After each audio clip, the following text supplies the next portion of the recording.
In the world of royalty, where public image is everything and silence often weighs heavier than words, there comes a moment when the truth breaks free no matter how carefully it has been concealed. For years, one story has been etched into the collective memory of millions: the infamous flower girl dress incident that occurred just days before Prince Harry and Meghan Markle's wedding in May 2018. Newspapers, tabloids, and social media users alike repeated the same tale with little challenge.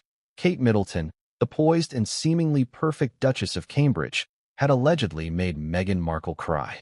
It was presented as fact, reinforced later by Meghan herself in a high-profile interview, and it cast Kate in the role of the cold, unfeeling royal against Meghan's emotional vulnerability. But at 43 years old, Kate finally broke her silence. And when she did, the story turned out to be nothing like what the world had been led to believe. The heart of the confession was simple and yet devastating in its implications. It was not Kate who made Meghan cry. It was Meghan who had reduced Kate to tears in those fraught, tense days before the wedding.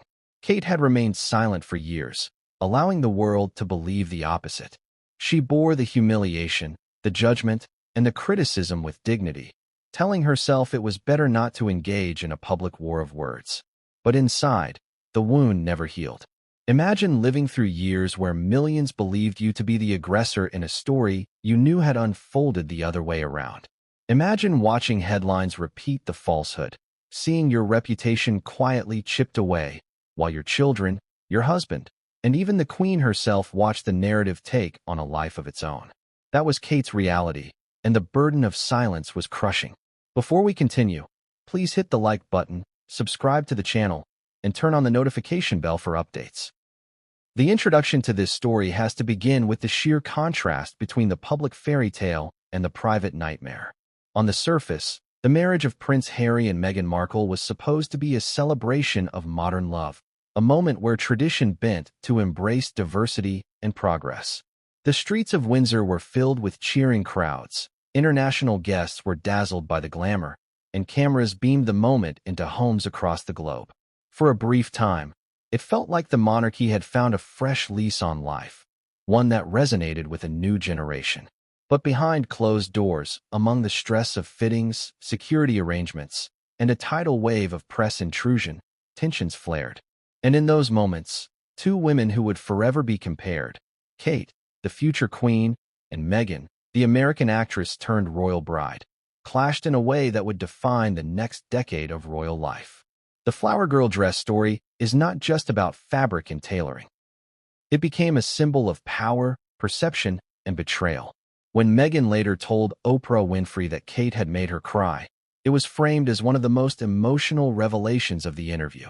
Meghan spoke about how the tabloids had twisted the story and how Kate had eventually apologized, even bringing her flowers. It made Meghan seem vulnerable, gracious, and willing to forgive. But it painted Kate as the cruel, icy woman behind palace gates. This was the moment the world's sympathy tilted. Meghan's version of events gave the impression that the monarchy had treated her with disdain, and Kate was cast as one of the guilty parties. To millions watching, it was the perfect story of the commoner-turned-princess being mistreated by the establishment.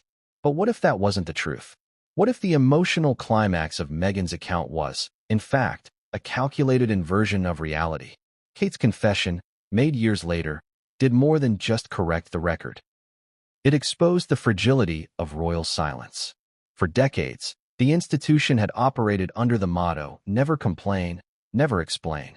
It was a shield designed to protect the monarchy's dignity, but for Kate, it became a trap. Bound by duty and respect for the Queen, she could not step forward to correct Meghan's claim. She had to remain quiet while whispers grew into roars.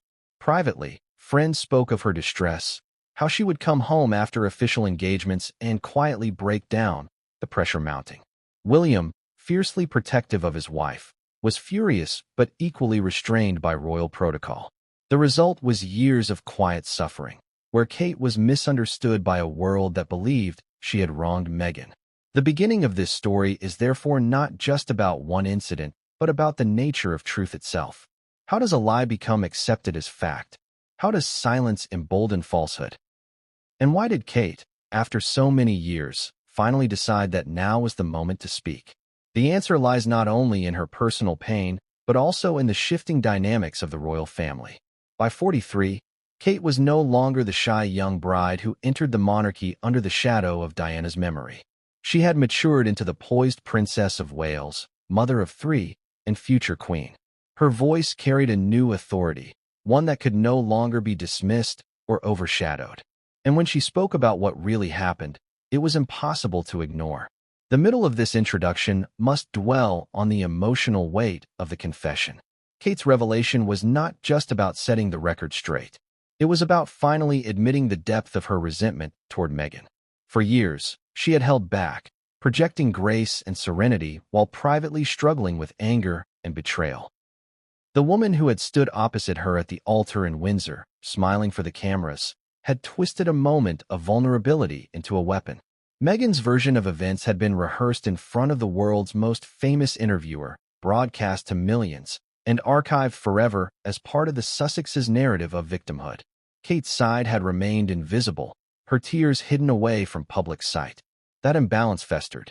It created a bitterness that time did not heal. Kate could forgive many things, but she could not forgive being falsely accused on such a global stage. And when she finally admitted that Meghan was the one who made her cry, the depth of her anger was clear. This was not a minor misunderstanding, but a betrayal that cut at the very core of trust and sisterhood. Consider what that must have felt like for Kate.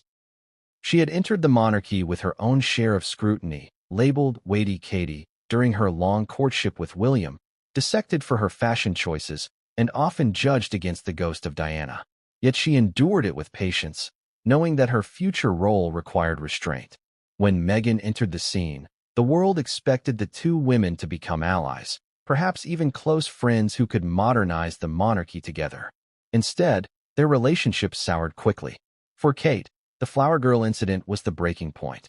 Meghan's decision to publicly claim victimhood at her expense ensured that their relationship would never recover. That is why Kate's confession resonates so deeply. It was not only about what happened in 2018, but about what it represented. It marked the moment where trust shattered and rivalry cemented. As the introduction draws toward its end, it must set the stage for what is to come. Kate's admission opens a floodgate of questions. What does this mean for Meghan's credibility? How will history remember the Oprah interview now that Kate has spoken? What does it reveal about the power dynamics within the royal family, where silence once seemed sacred but has now been broken? And perhaps most importantly, why did Kate choose to reveal this now, after so many years of biting her tongue? Was it the weight of carrying the secret? Was it a strategic move to reclaim her image as she prepares for her future role as queen? Or was it simply a moment of honesty, finally released because the truth could no longer be contained? The end of the introduction leaves the viewer at the edge of their seat. The pieces of the puzzle are scattered before them, a wedding overshadowed by tension, a lie that traveled faster than the truth, a woman who lived under the burden of silence, and a confession that changes everything. The stage is now set for the deep dive into the events, emotions, and fallout that follow. What happened in those days before the wedding was more than just a clash of personalities. It was the spark that ignited years of division, bitterness, and public warfare between two of the most famous women in the world. And as Kate's voice finally rises above the silence, we are left with one haunting thought. If the truth about the Flower Girl dress was hidden for so long, what else have we not been told? The year was 2018, and the United Kingdom was buzzing with excitement. The wedding of Prince Harry and Meghan Markle was being billed as the royal event of the decade, a global celebration that symbolized both tradition and modernity. For weeks leading up to it, the media painted a picture of a fairy tale in the making. The streets of Windsor were decorated with bunting, the air was thick with anticipation, and commentators spoke of how this union would usher in a new era for the monarchy. To the casual observer, everything looked perfect. But behind the gilded image of happiness and unity, cracks were already beginning to form, cracks that the world would only come to understand years later when Kate Middleton confessed the truth. In the beginning, Meghan Markle's arrival on the royal stage was nothing short of sensational. Here was an American actress, known for her role in the television drama Suits, stepping into one of the oldest and most scrutinized institutions on earth. She was beautiful, articulate, and spoke of humanitarian work, gender equality, and breaking barriers. The public was fascinated, and the media could not get enough. Commentators hailed her as a breath of fresh air, someone who could modernize the royal family in ways even Diana had once done. The excitement was palpable, and for Harry, it seemed like destiny fulfilled. He had found a partner who not only captured his heart, but also captured the imagination of millions. Kate Middleton, by contrast, had already established herself as the stable, dutiful royal. By 2018, she had been married to Prince William for 7 years and was raising 3 children. Her image was that of a composed, elegant woman who embodied continuity and tradition. She was the dependable one, the woman who never faltered under pressure, who smiled graciously at endless photo calls, and who rarely, if ever, let her emotions spill into public view. Kate's calm presence was often interpreted as coldness, but those close to her knew she was simply measured, aware of the weight of her role and the necessity of restraint. From the outside, the 2 women appeared destined to form a perfect partnership. Meghan was bold, outspoken, and modern, while Kate was reserved, traditional, and polished. Together, they could have represented the monarchy's bridge between past and future. At least, that was the fairy tale the public wanted to believe. But fairy tales rarely align with reality. The palace corridors were alive with whispers of tension even before Meghan officially joined the family. Behind closed doors, differences in character and approach began to surface, and the countdown to the wedding only magnified those differences. Every royal wedding is a logistical nightmare, a spectacle that requires coordination between the palace, security services, designers, media outlets, and international guests. The planning process was grueling, and tensions were high. Staff members reported that Meghan, used to the flexibility of Hollywood and accustomed to being in control, clashed with the rigidity of royal protocol. She had her own vision for how things should be done, and when palace aides pushed back, tempers flared. Kate, already dealing with the demands of young children and royal duties, found herself thrust into the whirlwind of Meghan's wedding preparations. She was expected to help, to be supportive, and to smooth over the cracks. But instead of unity, the preparations highlighted their differences. As the wedding drew closer, the fairy tale image presented to the public was worlds apart from the private reality. The press portrayed Meghan as a radiant bride-to-be and Harry as a smitten groom. Every headline reinforced the idea of a love story that would transform the monarchy. But those within palace walls spoke of heated arguments, staff in tears, and strained relationships. Kate, normally able to glide above the fray, found herself directly drawn into the tension during the infamous flower girl dress fittings. It was during these moments that the seeds of mistrust and resentment were planted. To understand why this incident was so important, one has to look at the symbolism of weddings within the monarchy. Royal weddings are not merely family events. They are national spectacles that carry symbolic weight. Every detail is scrutinized, from the fabric of the bride's gown to the arrangement of flowers in the chapel. In such an environment, even the smallest disagreement can become magnified. When the disagreement involves 2 of the most prominent women in the family, it is bound to leave lasting scars. The world watching from the outside believed that everything was picture-perfect. They saw the televised images of Meghan walking down the aisle, of Harry beaming with pride, of guests smiling and applauding. They saw a fairy tale come to life. But what they did not see was the private anguish, the heated exchanges, and the tears shed in the days leading up to that moment.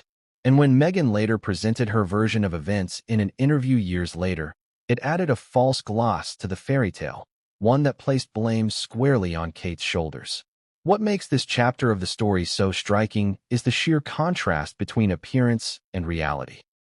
On one hand, there was the glittering facade of royalty at its finest: carriages, tiaras, trumpets, and centuries-old tradition.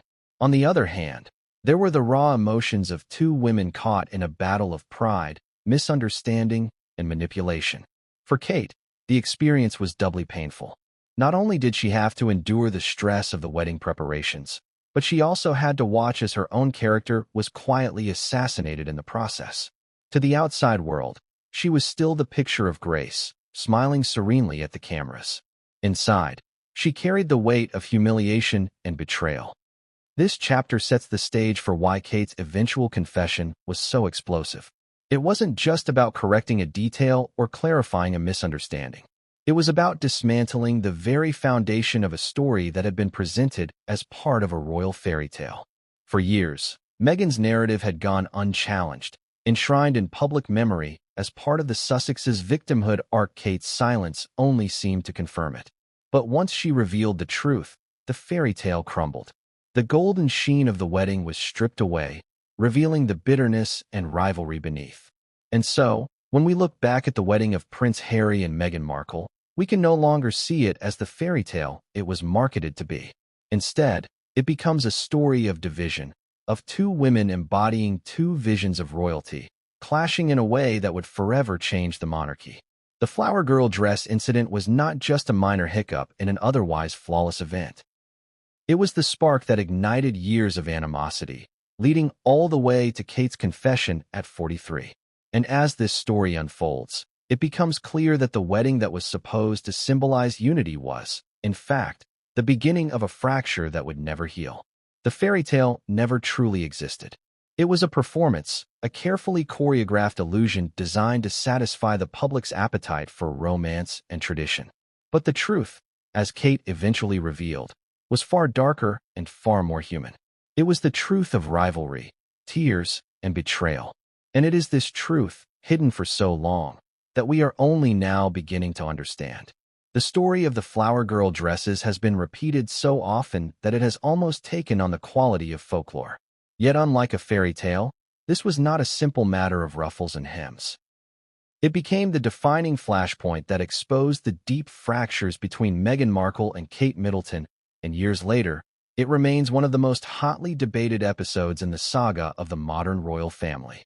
At first glance, it might sound absurd that something as trivial as a dress could ignite a war. But within the confines of royal life, where symbolism matters more than practicality and every gesture carries meaning, the stakes were far higher than they seemed. In the days before Prince Harry and Meghan's wedding, the atmosphere at Kensington Palace was charged with tension. Preparations for any royal wedding are notoriously stressful, but this one carried unique weight. It was not simply a union between two people. It was being heralded as a cultural moment, a bridging of divides between monarchy and modernity. Every choice was subject to scrutiny, from the guest list to the seating arrangements. The flower girl dresses were no exception. They had to be perfect, not just because of aesthetics, but because they would be seen by millions across the globe. Among those little girls chosen to walk down the aisle was Princess Charlotte, Kate's young daughter. And it was precisely during the fittings for those dresses that the infamous clash occurred. According to those present, the disagreement centered around the fit and design of the dresses. Meghan reportedly had strong opinions about how they should look, while Kate, protective of her daughter's comfort and mindful of tradition, disagreed. What might have been resolved with compromise instead spiraled into an emotional confrontation. The details of the words exchanged remain murky, but what became clear later is that Kate left the encounter in tears. Meghan, however, would later publicly claim the opposite, that it was she who had been left in tears by Kate. And that single inversion of reality became one of the most damaging narratives in modern royal history. To understand why this mattered so much, one must look at the personalities involved. Meghan was entering the royal family from a completely different world. She was used to being the center of attention, accustomed to voicing her opinions and seeing them respected. She saw the wedding as her moment to shine, her opportunity to stamp her identity onto an ancient institution. Kate, on the other hand, was deeply embedded in royal tradition. For her, the wedding was not about individual expression but about continuity and symbolism. Where Meghan wanted flair and individuality, Kate valued restraint and conformity. Their opposing outlooks clashed head-on in that room where little dresses were being discussed. It would be easy to dismiss this as a petty argument between two women under stress. But within the context of royal life, it symbolized much more. The flower girl dress was not just a garment. It represented the clash between two visions of what royalty should be. For Meghan, it was about breaking free from stiff traditions. For Kate, it was about honoring the rules that had sustained the monarchy for centuries. Neither woman could concede without feeling as though she was betraying her identity.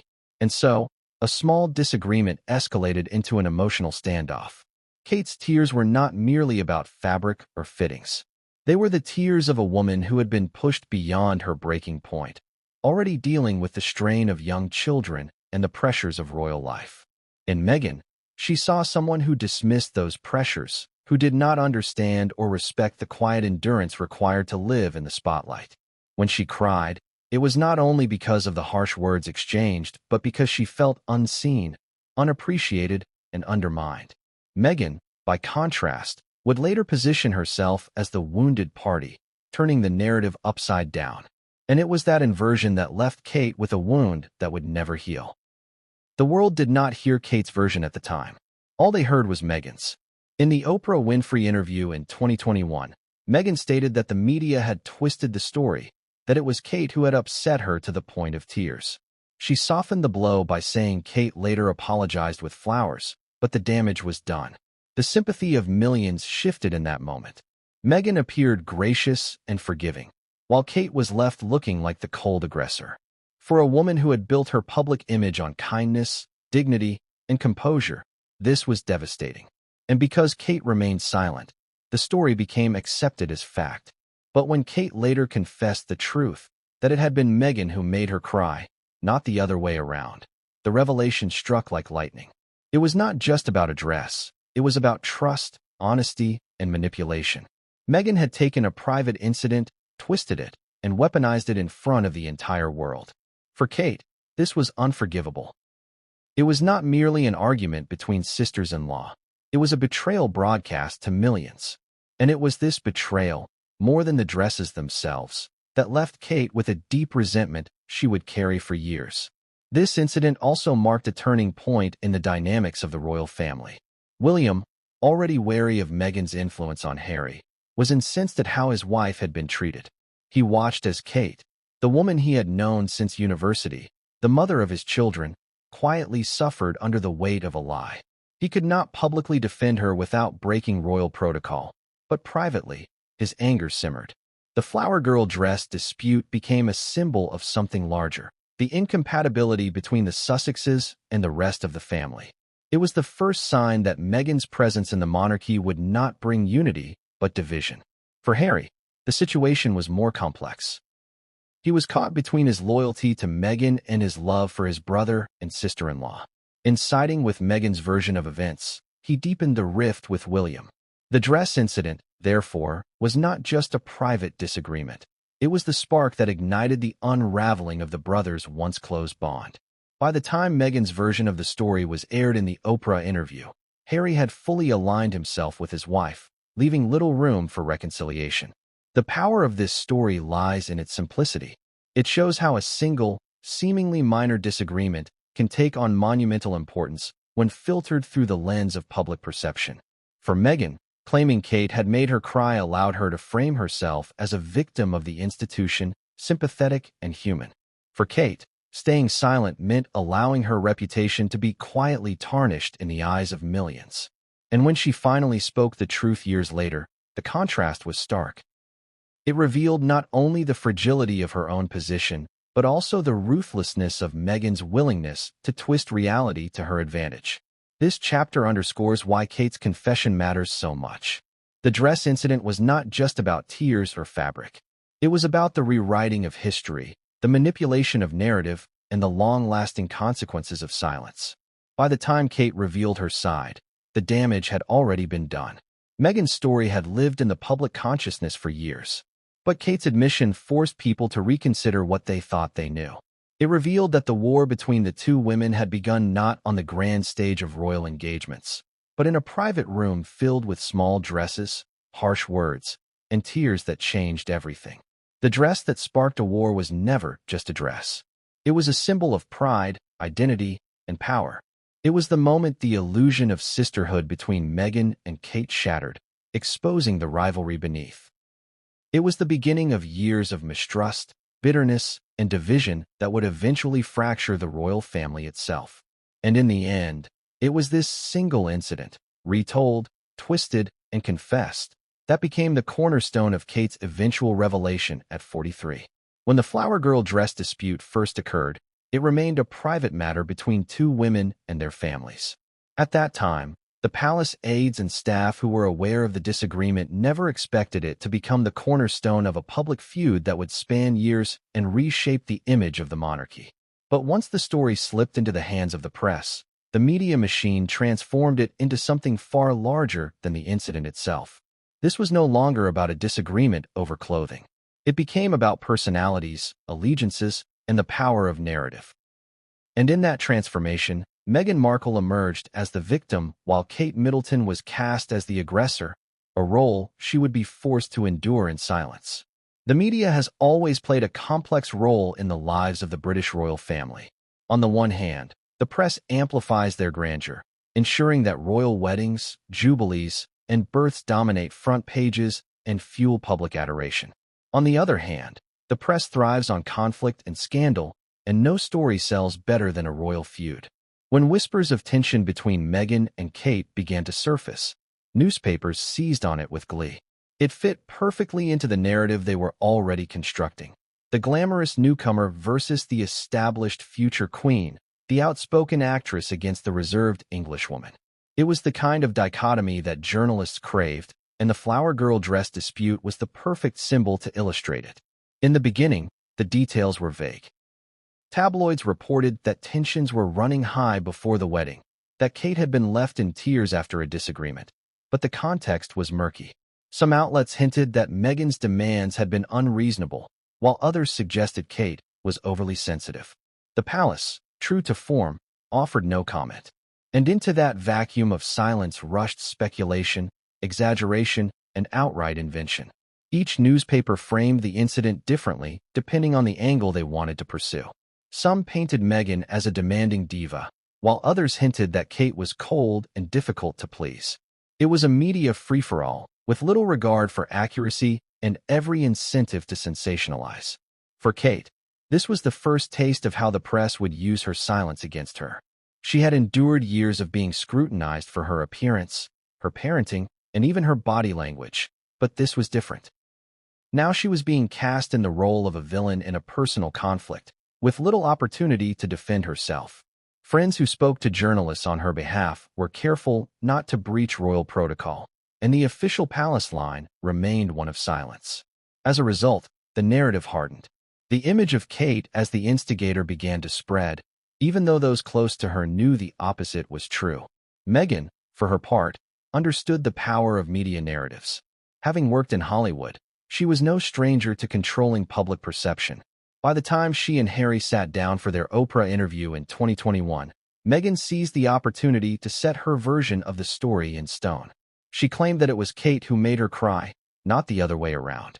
Though she added that Kate had later apologized, the revelation was presented as a deeply emotional moment, a symbol of how she had been mistreated within the royal family. The world watched, and the sympathy poured in. Headlines around the globe repeated Meghan's claim without question. The interview became a turning point. Suddenly, the flower girl dress dispute was not just a minor detail in the build-up to the wedding. It was transformed into a key piece of evidence in Meghan's broader case against the institution of the monarchy. It was used to illustrate a culture of coldness and cruelty, where even a soon-to-be sister-in-law could make a pregnant bride cry. The imagery was powerful, and it resonated with millions. Viewers who had little interest in the technicalities of royal life understood the pain of being reduced to tears in such a vulnerable moment. Meghan's framing of the story made her relatable, sympathetic, and credible. For Kate, the damage was immense. Not only was she unable to correct the record at the time, but the lie was now enshrined in one of the most widely watched interviews of the decade. To the public, Meghan's story became the definitive version. Online forums filled with debates about Kate's character, with many accusing her of cruelty. International audiences, less familiar with her years of steady service, accepted Meghan's portrayal without hesitation.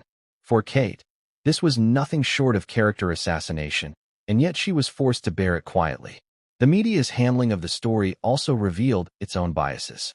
Meghan was portrayed as the underdog, an outsider facing hostility from an ancient institution.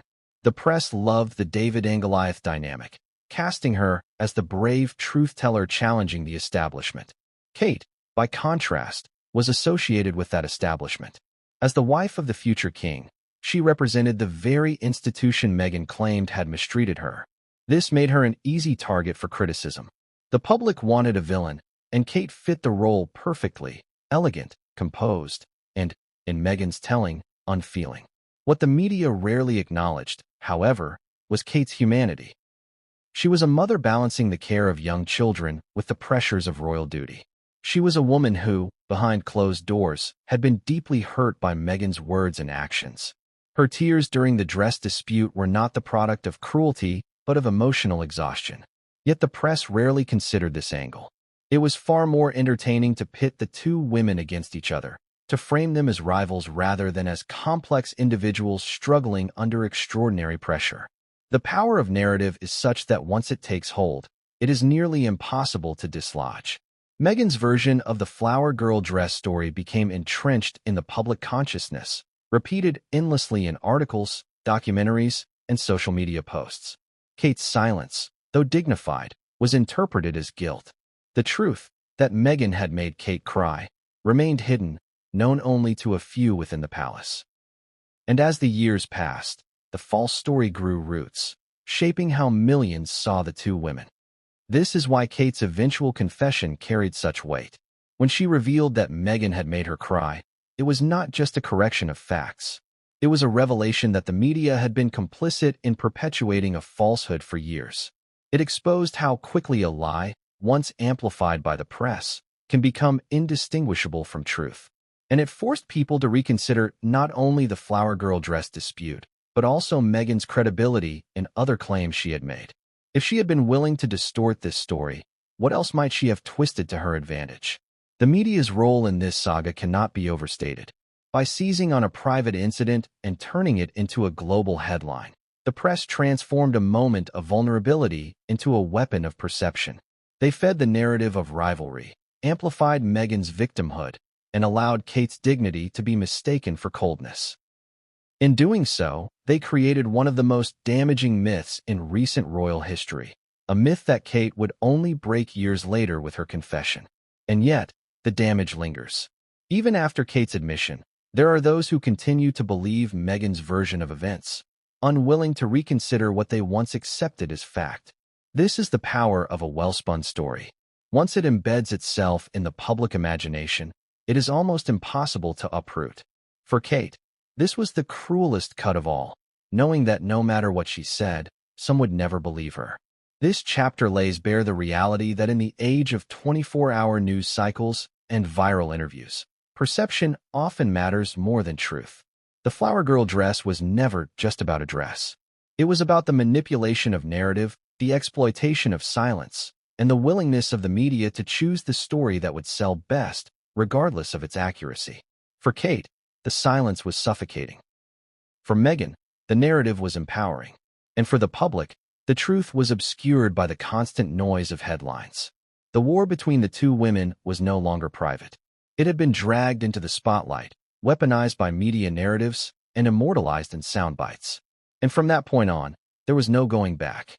The dresses were sewn, the wedding was celebrated, but the damage was permanent. The story of who cried over those flower girl dresses became the spark that ignited a storm of media manipulation that would haunt both women for years. There is a unique kind of strength required to live inside the British monarchy, a strength that does not come from loud displays of defiance, but from an almost superhuman capacity for silence. For Kate Middleton, this strength became her shield during one of the most humiliating chapters of her life. The flower girl dress dispute had been twisted, magnified, and broadcast across the world until it bore little resemblance to the truth. Meghan had told the world that Kate made her cry, and for years that version stood unchallenged. For Kate, enduring that narrative became one of the greatest tests of her life. She did not lash out. She did not issue statements. She did not demand her truth be heard. She endured silently, because that is what her role as a royal demanded. But beneath the polished exterior, the toll of that silence was immense. Kate was raised to be resilient, but nothing could have prepared her for the weight of royal protocol. The mantra of the monarchy, never complain, never explain, was more than a phrase. It was a way of life.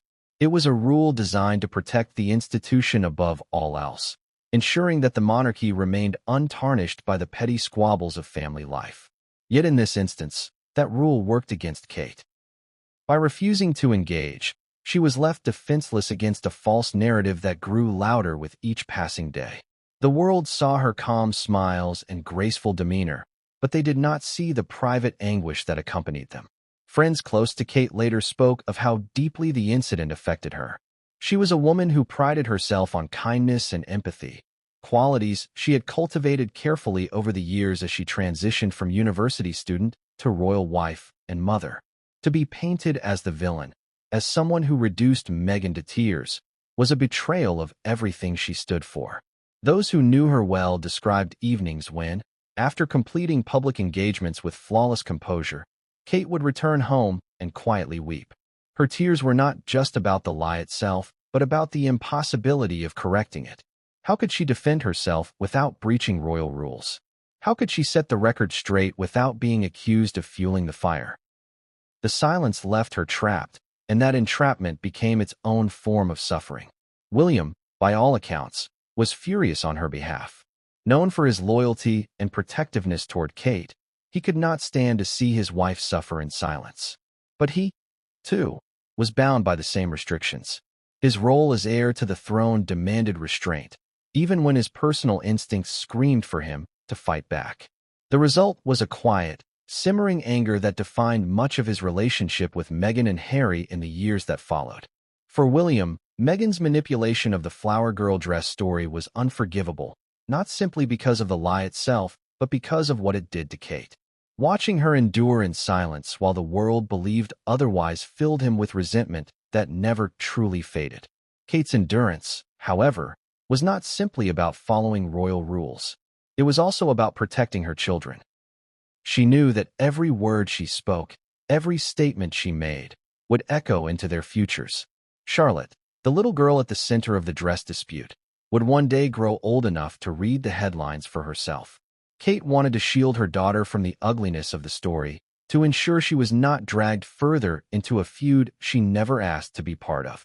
Remaining silent, painful as it was, seemed the better option when weighed against exposing her child to even more scrutiny. In this way, her silence was not just an act of duty, but also an act of maternal protection. The endurance was not without consequences. Years of carrying that burden left Kate emotionally drained. She became even more careful with her public image, ensuring that every smile, every wave, every outfit projected serenity. Yet those closest to her could see the cracks. There were moments of exhaustion, moments when the strain of silence pressed too heavily on her shoulders. She leaned on her mother, Kate Middleton, and her sister, Pippa, who provided her with quiet support away from the spotlight. These private networks became her lifeline, reminding her of her own worth when the public narrative tried to erode it. The irony of Kate's endurance is that it made her even more admired by many. To the outside world, her refusal to engage in a public spat elevated her. She seemed above the drama, the picture of dignity while others around her aired grievances on international television. People began to admire her composure, even as they misinterpreted her silence as an admission of guilt. In time, this paradox became central to her image. She was both respected for her restraint and condemned for the lie her restraint allowed to persist. It is important to understand the psychological cost of such silence. For most people, defending oneself against a false accusation is instinctive. To remain silent in the face of dishonesty requires immense discipline, but it also breeds resentment. Each time Meghan's version of the story was repeated in the media, each time the lie was treated as fact, the bitterness grew. Kate swallowed it down, because that was what was expected of her, but the poison lingered. It changed the way she viewed Meghan, not as a difficult sister-in-law or even a rival, but as someone capable of a betrayal so deep that it could never be forgiven. The endurance also reshaped her role within the royal family. If she had once been seen as William's supportive partner, quietly fulfilling her duties, she was now viewed as the monarchy's steady anchor. Her ability to withstand humiliation without cracking proved her reliability. It was a painful lesson, but one that cemented her place as the future queen. The palace relied on her silence, trusted her to endure, and in doing so leaned on her even more heavily. This weight made her stronger, but it also hardened her. By the time she confessed the truth years later, she was not the same woman she had been in 2018. She had evolved into someone who understood the cost of silence and the necessity of truth. As this chapter unfolds, the endurance Kate displayed becomes not just an act of survival, but a defining characteristic of her journey. Her silence was both her prison and her crown.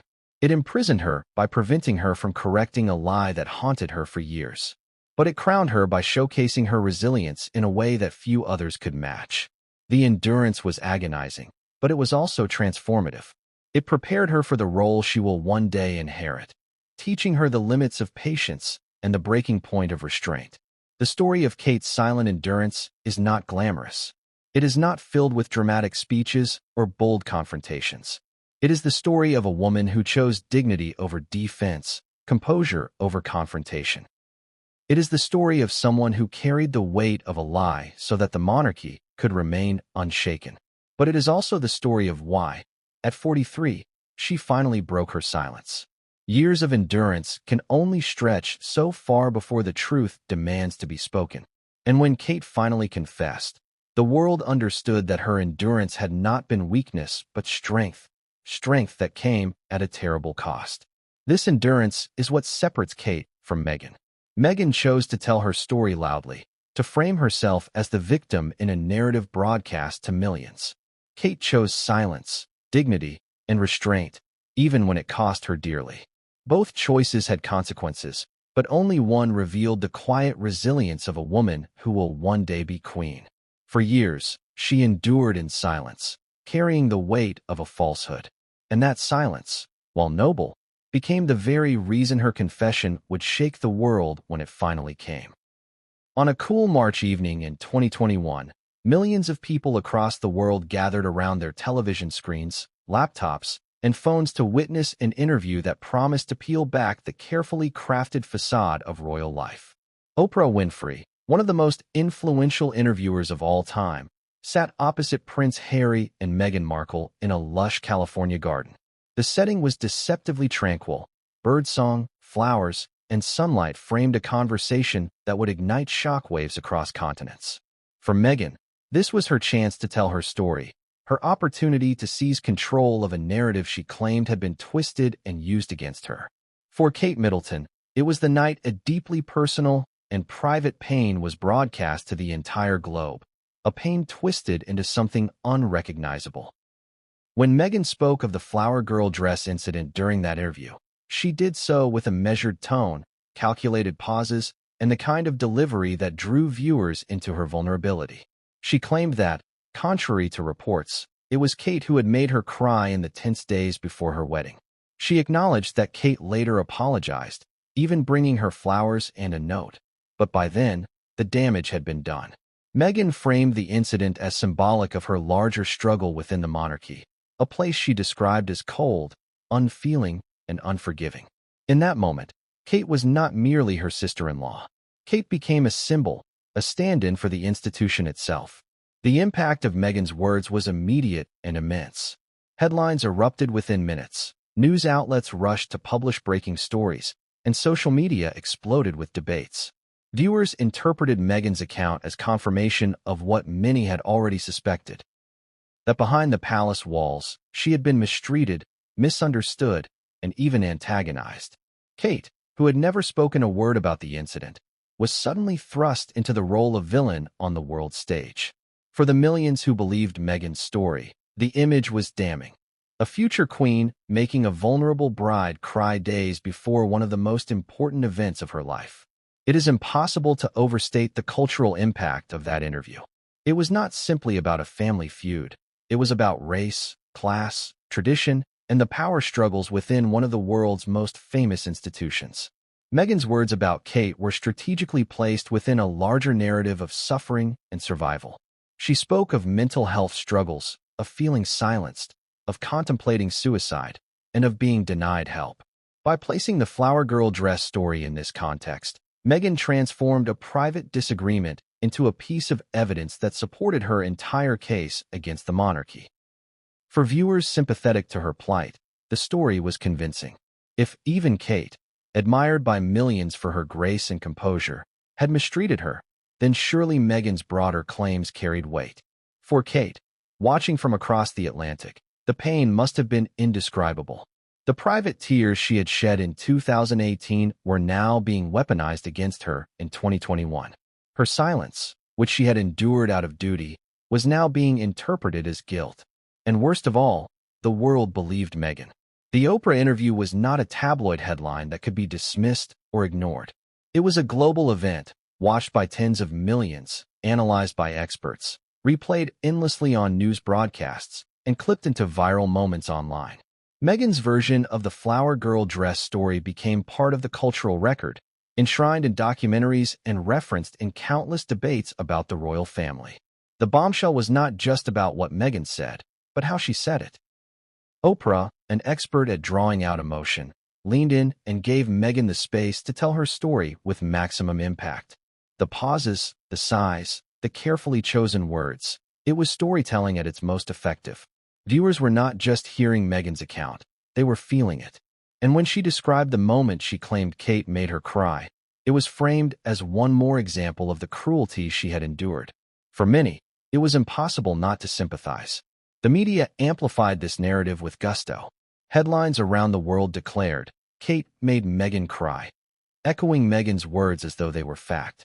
Articles painted Meghan as gracious for forgiving Kate's supposed cruelty, highlighting her statement that Kate had later apologized. The press, always eager for a dramatic story, latched onto this detail as one of the defining moments of the interview. Kate's name trended on social media, often accompanied by criticism and condemnation. The woman who had spent years cultivating an image of kindness and composure was now being dissected as a symbol of royal coldness. The truth, however, was far more complicated. What Meghan presented as a moment of victimhood was, in reality, the opposite. It was Meghan who had left Kate in tears, not the other way around. But in the carefully controlled setting of the Oprah interview, that truth was nowhere to be found. Meghan had rewritten the story, and without Kate to challenge her, it became the accepted version. The irony was painful. Meghan accused the press of twisting her story, yet in the same breath, she twisted Kate's. For Harry, seated beside his wife, the retelling of the story was a test of loyalty. He did not correct Meghan, did not offer an alternative version. His silence was taken as confirmation that her account was accurate. For Kate and William, watching from afar, it was a betrayal layered upon betrayal. Not only had Meghan misrepresented the incident, but Harry had allowed it to stand, further deepening the chasm between the brothers and their families. The Oprah interview also served another purpose. It solidified Meghan and Harry's new identity as outsiders, truth-tellers breaking free from the confines of monarchy. By including the flower girl dress story, Meghan provided a personal anecdote that humanized her broader complaints. It was not about policies or institutions. It was about a woman being made to cry by her sister-in-law. It was relatable, digestible, and emotionally potent. And that is why it resonated so powerfully with viewers, even though it was built on a lie. Kate's endurance during this period was remarkable. She continued her royal duties without visible falter, attending engagements, supporting charities, and presenting the same calm composure she always had. But behind the scenes, the interview took a heavy toll.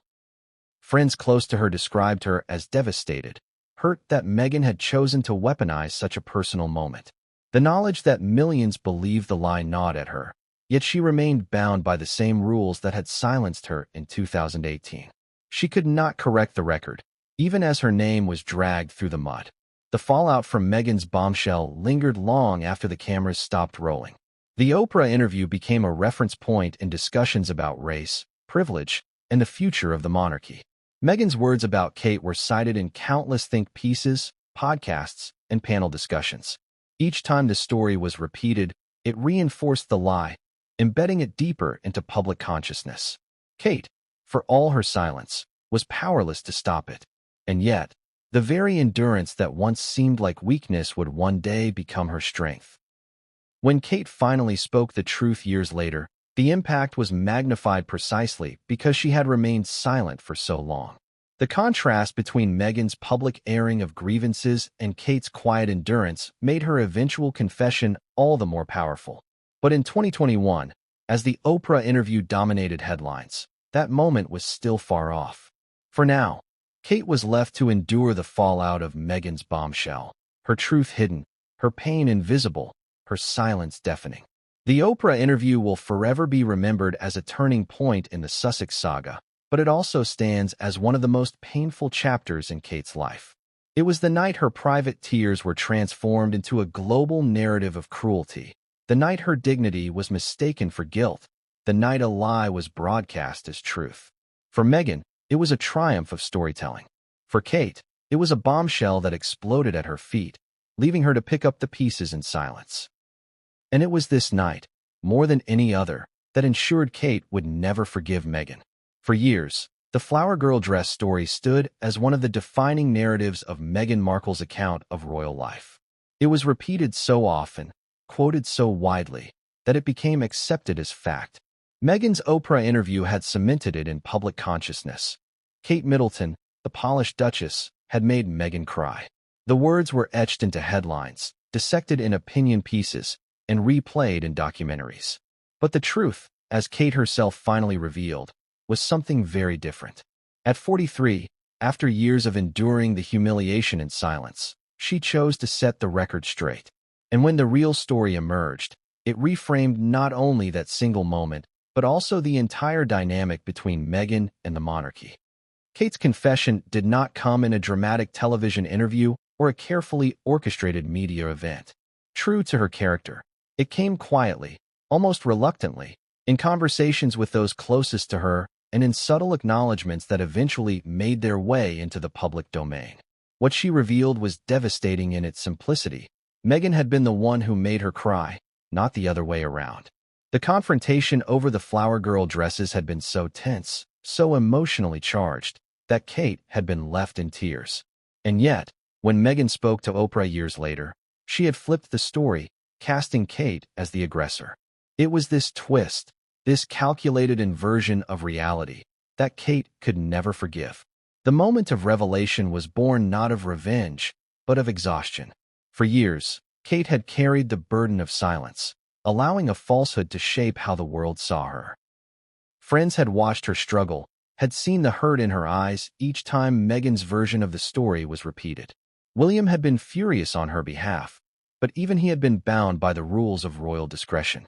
Eventually, the weight became too much. Kate realized that silence had not protected her. It had allowed the lie to grow unchecked. The truth, once hidden, now demanded to be spoken. When the real story emerged, it was like watching a veil being lifted. Suddenly, the narrative shifted. People who had once accepted Meghan's account began to question it. Journalists revisited the Oprah interview with fresh skepticism, wondering how such a personal story could have been so deliberately distorted. Royal insiders confirmed what Kate had said. Meghan had made her cry, not the other way around. The apology Meghan had mentioned, flowers and a note, was true, but it had been given for causing Kate distress, not for being distressed herself. The entire story had been inverted, and the revelation cast Meghan in a new, troubling light. Kate's admission was more than just a correction of detail. It was a moment of catharsis. For years, she had endured the humiliation of being portrayed as cruel and cold, when in reality, she had been the one wounded. By speaking out, even quietly, she reclaimed her dignity. But the confession also revealed something darker, the depth of her resentment. Kate admitted that she had never forgiven Meghan for twisting the incident. It wasn't simply that Meghan had lied. It was that she had weaponized Kate's vulnerability, turning private tears into public ammunition. That kind of betrayal, in Kate's mind, could never be undone. The revelation also shed light on the broader dynamics of the royal family. For years, commentators had speculated about the rift between William and Harry, the tension between the Cambridges and the Sussexes. Now, with the truth about the Flower Girl dress exposed, the roots of that rift became clearer. The incident had not been a minor misunderstanding. It had been a fracture that widened over time, deepened by lies and silences. For William, The revelation only confirmed what he had known all along. Meghan had wronged his wife and had allowed the world to believe otherwise. His anger, long simmering, now seemed entirely justified. For Harry, the emergence of the truth posed a different kind of reckoning. He had stood beside Meghan during the Oprah interview, silently validating her account. He had chosen loyalty to his wife over solidarity with his brother and sister-in-law. Now, with Kate's confession, that choice looked increasingly fraught. Had he known Meghan's version was a distortion? Had he believed her account without question? Or had he chosen to ignore the truth for the sake of his marriage? Whatever the answer, the revelation cast his silence in a new, uncomfortable light. The public reaction to the real story was mixed but powerful. Many were outraged that Meghan had manipulated such a personal moment for her own ends. Others defended her, arguing that memories can be subjective, that emotions cloud perception. But for Kate, the confession was not about public approval. It was about finally unburdening herself of a lie that had haunted her for years. Her words carried a quiet authority, the kind that comes from years of restraint. Unlike Meghan's dramatic television appearances, Kate's revelation was understated, but it was all the more credible for it. The real story also highlighted the cost of silence. For years, Kate had believed that remaining quiet was the noble choice, the dignified response. But her silence had allowed Meghan's version to harden into fact. It was only by speaking, even belatedly, that she was able to reclaim her truth. This, perhaps, was the hardest lesson of all, that silence, while noble, can sometimes enable deception. For Kate, who had spent her entire adult life embodying the royal mantra of discretion, this realization was painful. It forced her to question the very values she had lived by. What makes Kate's confession so striking is that it was not only about correcting the record, but about revealing her own humanity. For years, she had been seen as the perfect duchess, composed, serene, untouchable. By admitting that she had been reduced to tears by Meghan, she showed vulnerability. She revealed that behind the polished facade was a woman who could be hurt, a woman who struggled, a woman who carried pain in silence. This vulnerability made her confession all the more powerful. It was not the admission of a queen-in-waiting, but of a human being who had endured betrayal.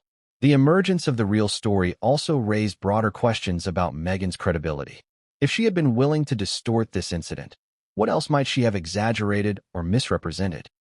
The Oprah interview, once seen as a groundbreaking exposé, began to lose some of its power under the weight of scrutiny. Journalists revisited Meghan's claims, looking for inconsistencies, questioning her motives. The flower girl dress story became a litmus test for her honesty, and the results were damning. For Kate, the confession marked the beginning of a new chapter. She was no longer the silent victim of a lie, but the quiet truth-teller who had finally spoken. Her revelation reshaped how people saw her, not just as a royal figure, but as a woman who had endured injustice and emerged stronger. The endurance of silence had tested her, but the emergence of truth liberated her. In admitting what had really happened, she reclaimed not only her dignity, but her power. This chapter of the story is about more than just dresses or tears. It is about the battle between truth and narrative, between silence and confession, between dignity and manipulation. The real story, once hidden, has now emerged, and in doing so, it has changed everything. The lie that once defined Kate has been exposed, and the truth she carried for years has finally been spoken. It is a reminder that even in the most carefully curated worlds, the truth will eventually find its way to the surface. And as the truth emerged, one thing became clear. The war between Kate and Meghan was not just about personality clashes or family feuds. It was about power, narrative, and survival in a world where perception is everything. The flower girl dress story, once dismissed as trivial, had become the defining symbol of that war. And now, with the truth revealed, the battle lines were clearer than ever. When the truth about the flower girl dress incident finally began to emerge, the consequences rippled far beyond Kate and Meghan. This was not just a clash between two women. It was a fracture that tore through the very heart of the royal family. Families everywhere experienced disagreements, but within the monarchy, every quarrel carries historical weight. Each misunderstanding is magnified by centuries of tradition, duty, and public scrutiny. In this case, the fallout was immense, reshaping relationships between brothers, straining bonds between in-laws, and testing the endurance of a family already under extraordinary pressure. The royal family had always projected an image of unity. They presented themselves as a team, bound together by a shared sense of duty to the crown and country. Public appearances showed smiling faces, coordinated outfits, and synchronized gestures of warmth. But behind closed doors, the family is made up of individuals, with egos, emotions, and vulnerabilities like anyone else. When Meghan flipped the Flower Girl story, claiming Kate made her cry, she did more than bruise Kate's reputation. She set in motion a sequence of events that deepened divisions in the family. Kate's private pain soon became William's anger, and William's anger collided with Harry's loyalty. What began as an argument over dresses became the symbolic core of a family rift that has yet to heal. William, ever the protective husband, could not forgive Meghan for what she had done to Kate. For years, he had trusted his wife's account, that Meghan's words had been harsh, leaving Kate in tears during the wedding preparations. He had watched Kate endure the humiliation of remaining silent as Meghan presented the opposite version to Oprah. He had seen the toll it took on her behind closed doors. To William, Meghan's actions were more than dishonesty, they were cruelty. And Harry, by supporting Meghan's account, became complicit in that cruelty. The once unshakable bond between the two brothers began to crumble. The fallout between William and Harry was particularly painful because of their shared history. They had grown up together under the glare of the world's attention, bonded by the trauma of losing their mother, Diana. For years, they had leaned on each other, their bond seen as unbreakable. But as Meghan's influence over Harry grew, William felt the distance widening. The Flower Girl dress story was one of the breaking points. It confirmed for William that Harry would choose Meghan's side even at the expense of truth, even if it meant betraying his brother and sister-in-law. That realization created a wound between them that has never fully healed. For Harry, the fallout was equally complex. He adored Meghan and believed in her version of events. To question her account would have been to question their entire narrative of victimhood and mistreatment within the monarchy. Harry felt he had to stand by her, even if it meant clashing with his brother. In choosing Meghan, he saw himself as protecting his wife, defending her from the coldness he believed the institution had inflicted on his mother decades before. But in doing so, he alienated himself from the very family that had once been his anchor. The fallout left him increasingly isolated, dependent on Meghan, and distant from William and Kate. The Queen, as the matriarch of the family, was deeply troubled by the tension. For her, unity within the family was not just personal, but symbolic. The monarchy's strength rested on the appearance of harmony. She had lived through the scandals of the 1990s, watched her own children's marriages unravel in public, and knew how damaging family feuds could be to the institution. The Flower Girl story, though seemingly trivial, had now escalated into a narrative that threatened the family's cohesion. The Queen believed in discretion, in letting time smooth over conflicts, but this time the damage was too deep.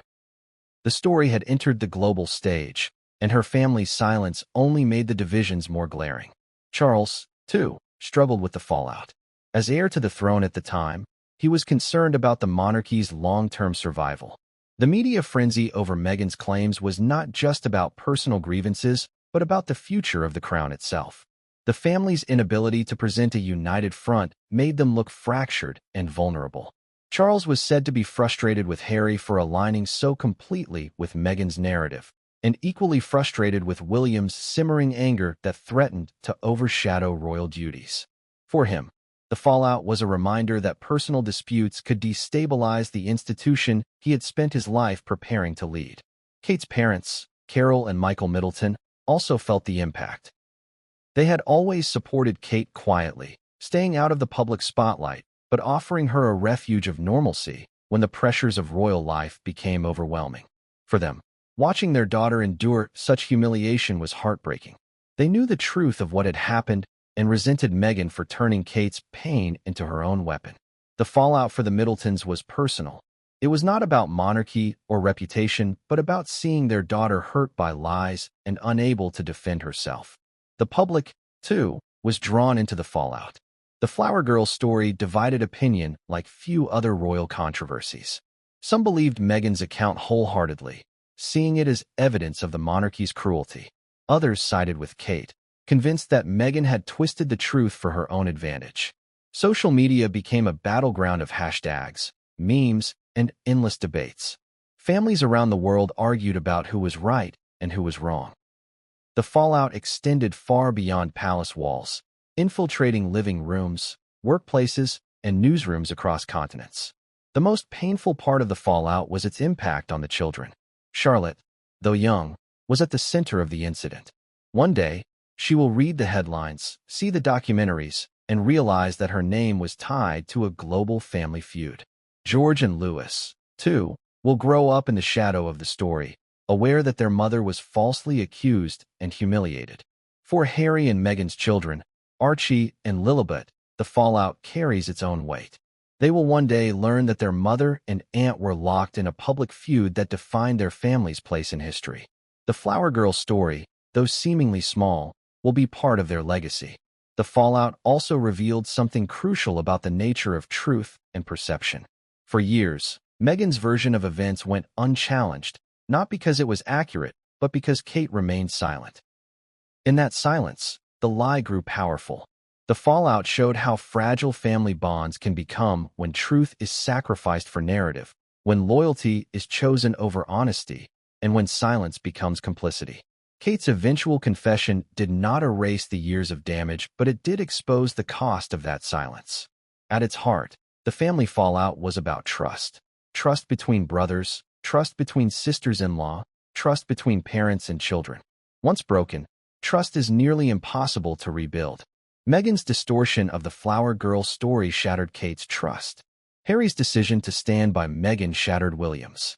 And the family's inability to confront the truth shattered the Queen's hope for unity. The fallout was not a sudden explosion, but a slow unraveling. Each lie and each silence pulling another thread until the entire fabric was frayed. As time passed, the fallout only deepened. Harry and Meghan stepped away from royal duties, moved to California, and continued to build their own narrative of independence. William and Kate, by contrast, leaned more heavily into their roles, becoming symbols of stability and tradition. The brothers, once inseparable, became distant strangers. The women, once hopeful allies, became permanent rivals. The family, once a symbol of unity, became a cautionary tale of how lies and silence can destroy even the strongest bonds. This chapter of the story shows that the Flower Girl dress incident was never just about a dress. It was about the destruction of trust, the unraveling of relationships, and the fallout that reshaped an entire family.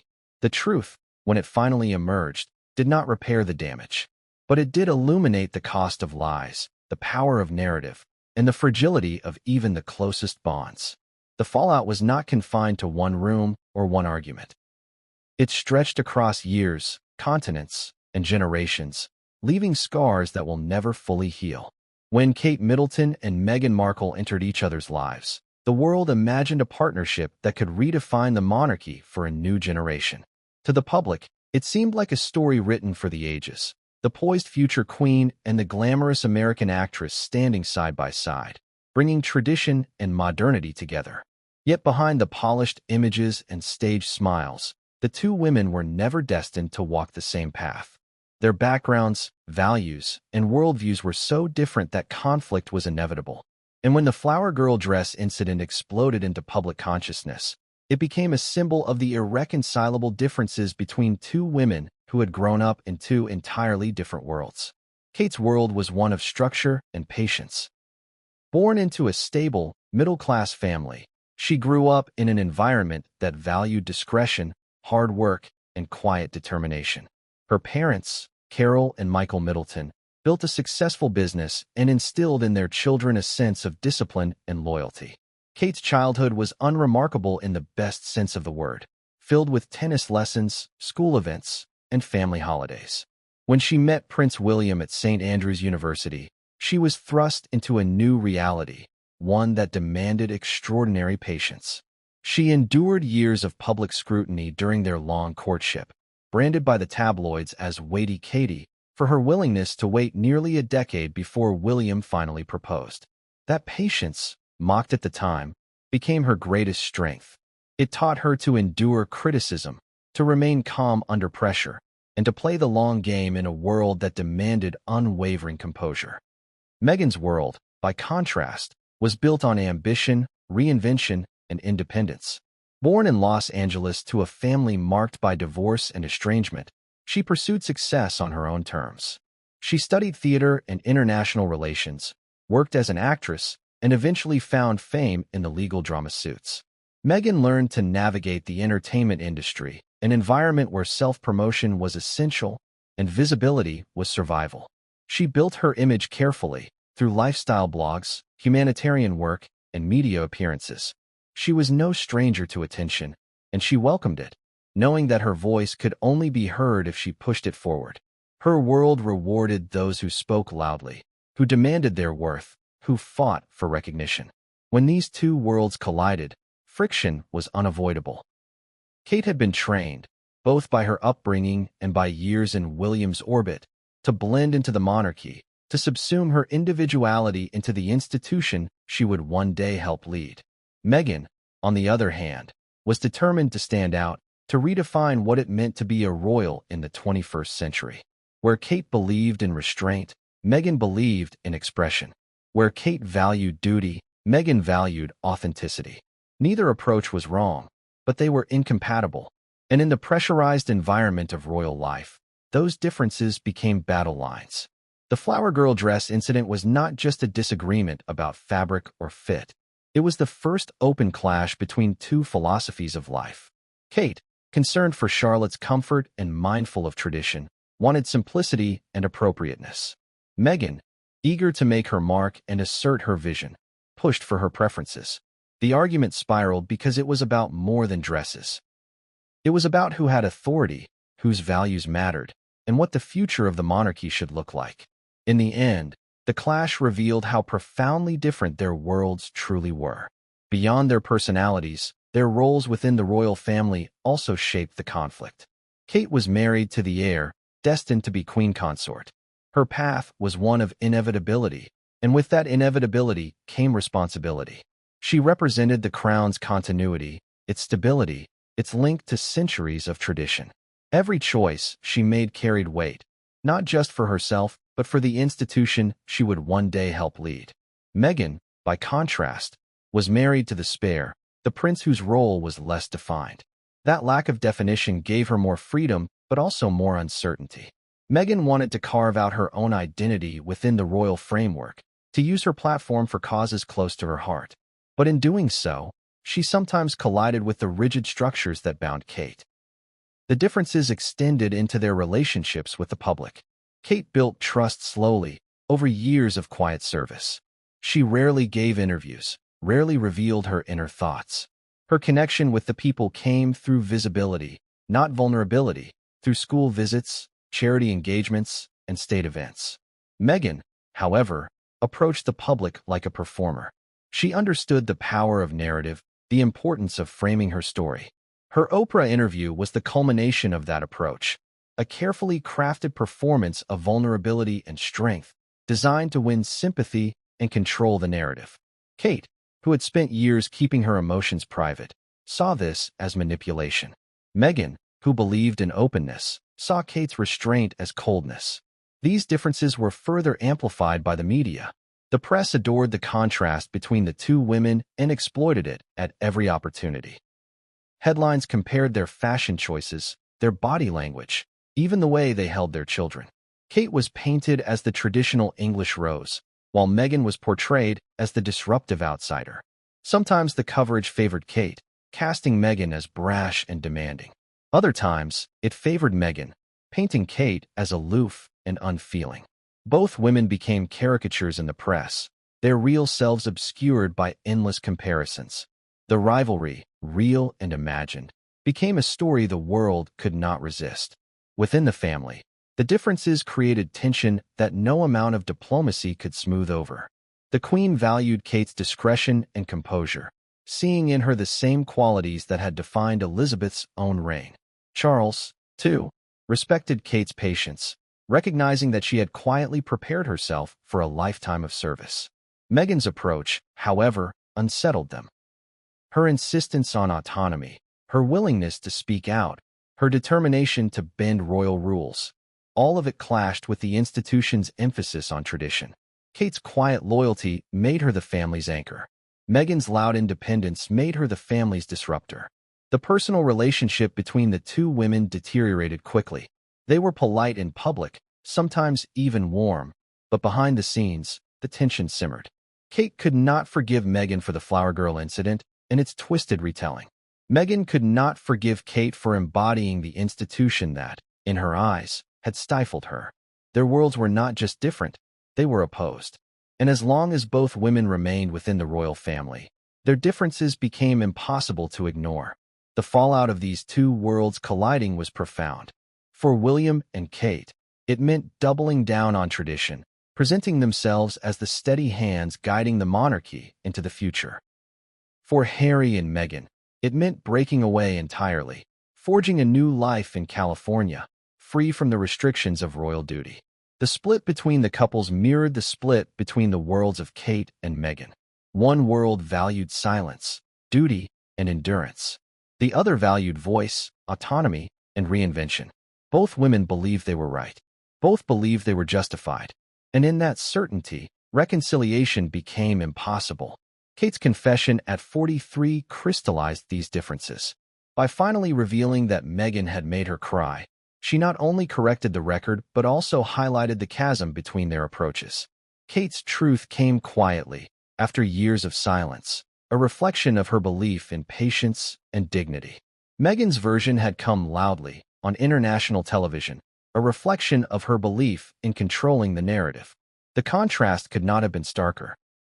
It was the story of two women, two worlds, and two irreconcilable visions of what it meant to be royal.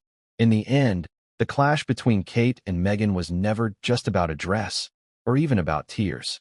It was about two women shaped by different histories, different values, and different worlds colliding in the pressure cooker of royal life.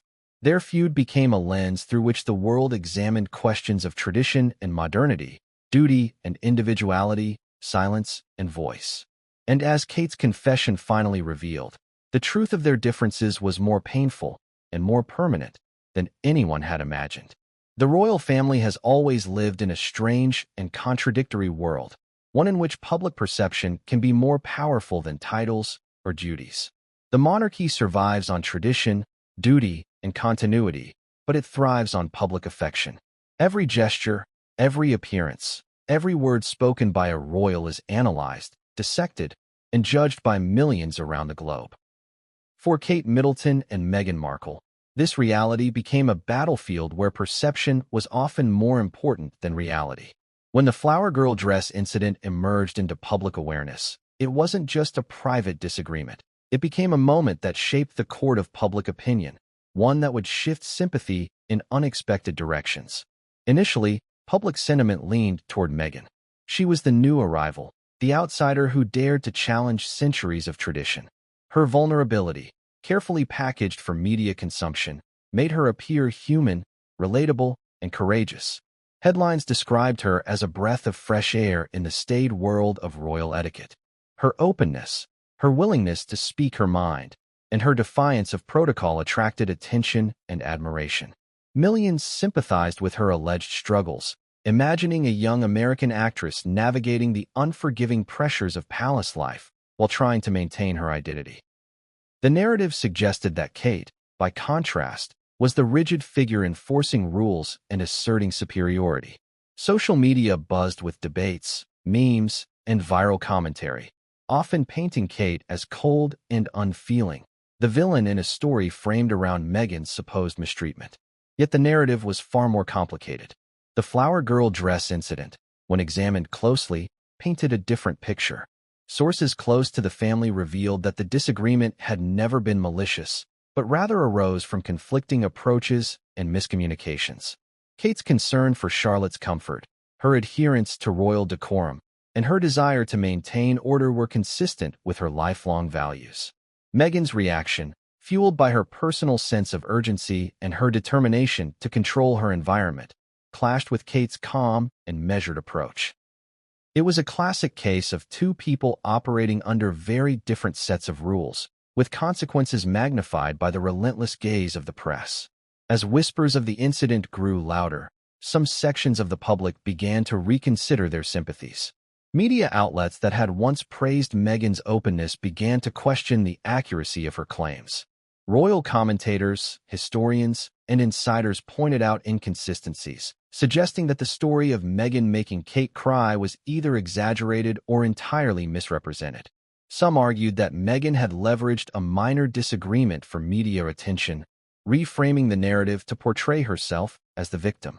The subtle shift in perception began to tip the scales. People who had initially admired Meghan's candor now wondered whether her version of events was fully truthful.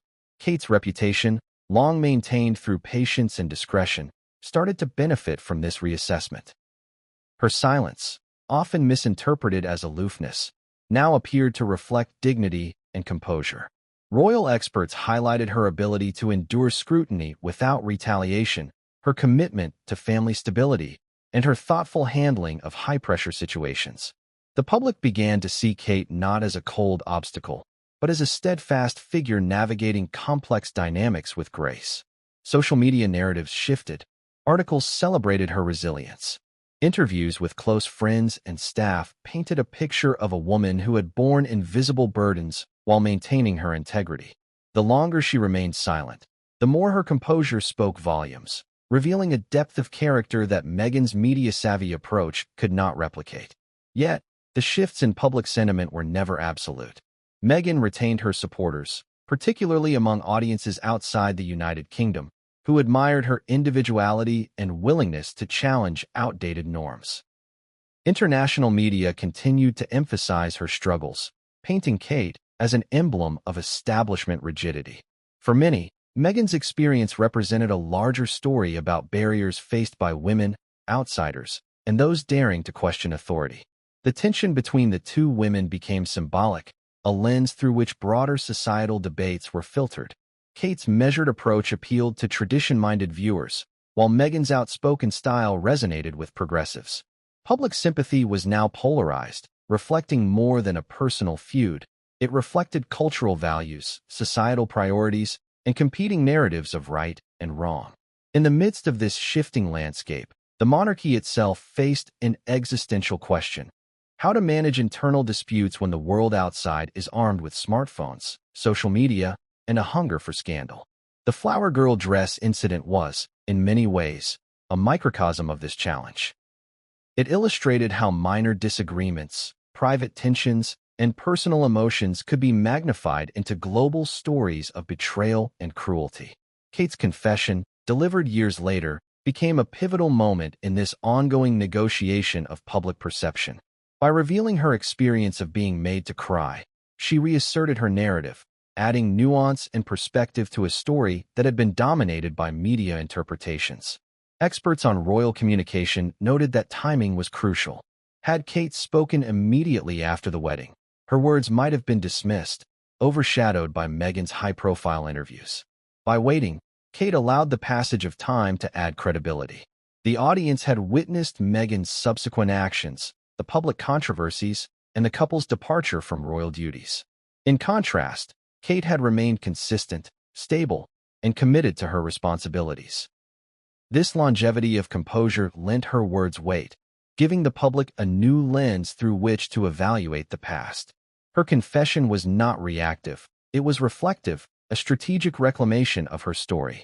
As public sympathy shifted, so did the dynamics within the family. William and Kate's image as the stabilizing force of the monarchy was reinforced. They were seen as capable of managing crises with grace, responding to challenges without resorting to sensationalism. Meanwhile, Meghan and Harry's departure and media statements continued to draw attention, but the narrative had become more balanced. Insiders suggested that Kate's disclosure prompted the family to reassess how internal conflicts were portrayed publicly, emphasizing the importance of private resolution over public spectacle. The ripple effects extended beyond personal relationships, influencing royal communication strategies, media engagement, and public expectations of behavior. The flower girl dress incident, once dismissed as a trivial disagreement, now served as a case study in emotional intelligence, media manipulation, and the power of narrative. For the public, it became a lesson in patience, perspective, and the dangers of forming conclusions based solely on appearances.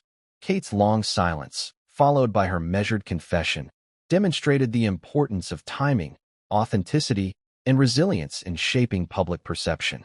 Sympathy was no longer automatic. It had to be earned and maintained, a reality both Meghan and Kate were now forced to navigate in their own ways. Ultimately, the shifts in public sentiment highlighted the complexity of the Kate-Meghan relationship. Neither woman was wholly villain nor hero. Both were products of their environments. Both made choices that reflected their values, and both were subject to the intense scrutiny of a global audience. The flower girl dress incident, and the way it was interpreted over time, revealed that sympathy is fluid, context-dependent, and deeply influenced by narrative control. Kate's confession was a turning point, a reminder that truth, patience, and dignity can shift public perception in ways that sensational headlines cannot.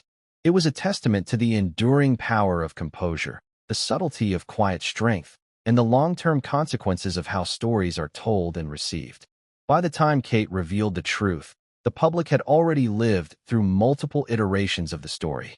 They had seen Meghan's media strategies, the couple's departure from royal duties, and the ongoing debates over who had been right or wrong. Kate's words did not just correct the record, they reframed the narrative. They reminded the world that actions, integrity, and consistency often matter more than loud declarations or media spectacles. Public sympathy had shifted, subtly but significantly, illustrating the enduring influence of narrative, patience, and lived experience in shaping the way we understand human conflict. The day of the wedding was supposed to be perfect. Months of preparation, endless fittings, countless rehearsals, and meticulous planning had all led to this moment. The palace glittered with anticipation, the media was poised to capture every detail, and the public had set their expectations sky-high. But even in this meticulously curated world, tension can ripple beneath the surface, unseen by those who watch from afar. For Kate Middleton and Meghan Markle, the flower girl dress incident became emblematic of deeper clashes, a seemingly small moment that encapsulated a complex web of emotions, personalities, and royal expectations. The incident began with Princess Charlotte's dress, which had been carefully chosen to complement the grandeur of the wedding. Kate, who had overseen every detail of her children's attire with loving attention, wanted to ensure that Charlotte felt comfortable while also maintaining the formal aesthetics required for a royal ceremony. Her approach was practical. The dress had to fit perfectly, allow freedom of movement for a child who would be walking, waving, and posing for countless photographs, and adhere to traditional expectations. Kate had a keen sense of how to balance elegance with functionality, knowing that this was one day her daughter would remember forever. Meghan, however, viewed the situation through a different lens.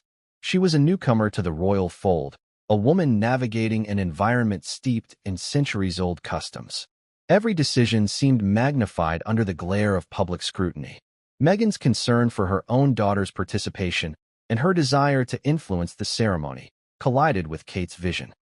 What might have been a simple disagreement between family members became, in Meghan's telling, a dramatic confrontation. According to insiders, Meghan allegedly portrayed the situation as if she had been treated unfairly, suggesting to select aides and media contacts that Kate's actions had caused her to cry, shifting the narrative entirely. Kate's perspective was starkly different. Sources close to her describe a mother trying to manage the complexities of a large-scale event while maintaining calm in the face of intense pressure. Kate had never intended for anyone to feel slighted. She was focused on the logistics, the schedule, and the overall harmony of the ceremony. When Meghan's interpretation of events reached the press, the story became distorted. The narrative suggested that Kate had been the aggressor, a woman enforcing rules without compassion, while Meghan was framed as the vulnerable newcomer. The reality, as Kate later admitted, was the opposite. She had been the one who felt misunderstood, misrepresented, and ultimately hurt by the mischaracterization of her intentions. The media played a crucial role in amplifying the incident. Headlines were carefully constructed to maximize engagement. Kate made Meghan cry. Flower girl drama rocks royal wedding. Tensions between the duchesses exposed. The subtle nuances of private conversation, the context of child-focused decisions, and the ordinary stress of wedding preparations were all stripped away in favor of a sensationalized narrative. Public perception, shaped by repeated media cycles, began to solidify around Meghan's version, leaving Kate's side largely unvoiced. Every article, blog post, and televised commentary reinforced the idea that Kate had been unkind, intensifying the emotional weight she carried privately. Behind closed doors, the emotional stakes were high. Kate, accustomed to managing scrutiny and expectation, faced a moment of vulnerability. Her composure, so admired by many, had been challenged not by external critics, but by someone she had welcomed into her family circle. The feeling of being misrepresented and unfairly judged stung deeply. Royals are trained to withstand public criticism, but the betrayal of trust within the family carries a different kind of pain, one that combines personal disappointment with the burden of public expectation.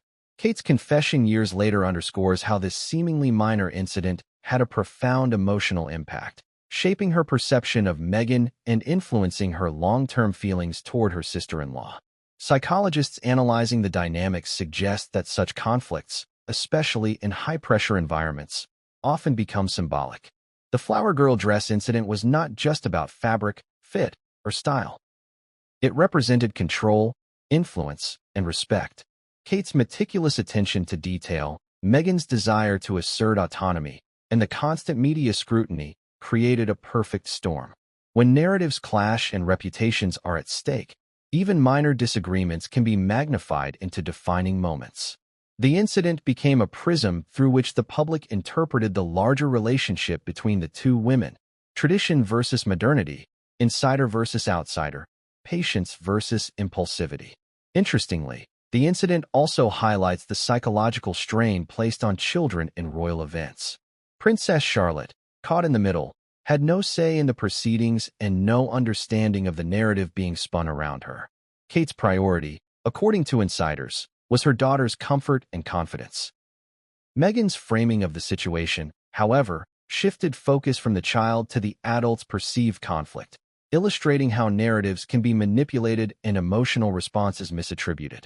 For Kate, watching her daughter's involvement in the story become a tool in someone else's narrative added another layer of frustration and hurt. This moment also illuminates the power dynamics within the palace. New members of the family often face a steep learning curve, navigating formal hierarchies, established traditions, and unspoken rules. Meghan's reported actions, in reframing the flower girl dress disagreement, show how perception can be leveraged to influence others' views and gain sympathy.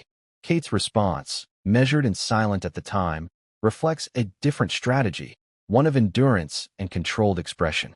Over time, Kate's patience and discretion contrasted sharply with Meghan's high-profile media approach, contributing to shifts in public perception and family dynamics. Royal insiders note that incidents like this often leave long-lasting emotional residues. Kate's later admission, acknowledging that she never forgave Meghan for the misrepresentation, underscores the depth of feeling involved. These moments are rarely about the immediate event. They echo through relationships, influencing trust, cooperation, and future interactions. Kate's confession was not merely a reflection on a dress dispute. It was an articulation of personal hurt, a reclaiming of narrative, and an assertion of dignity.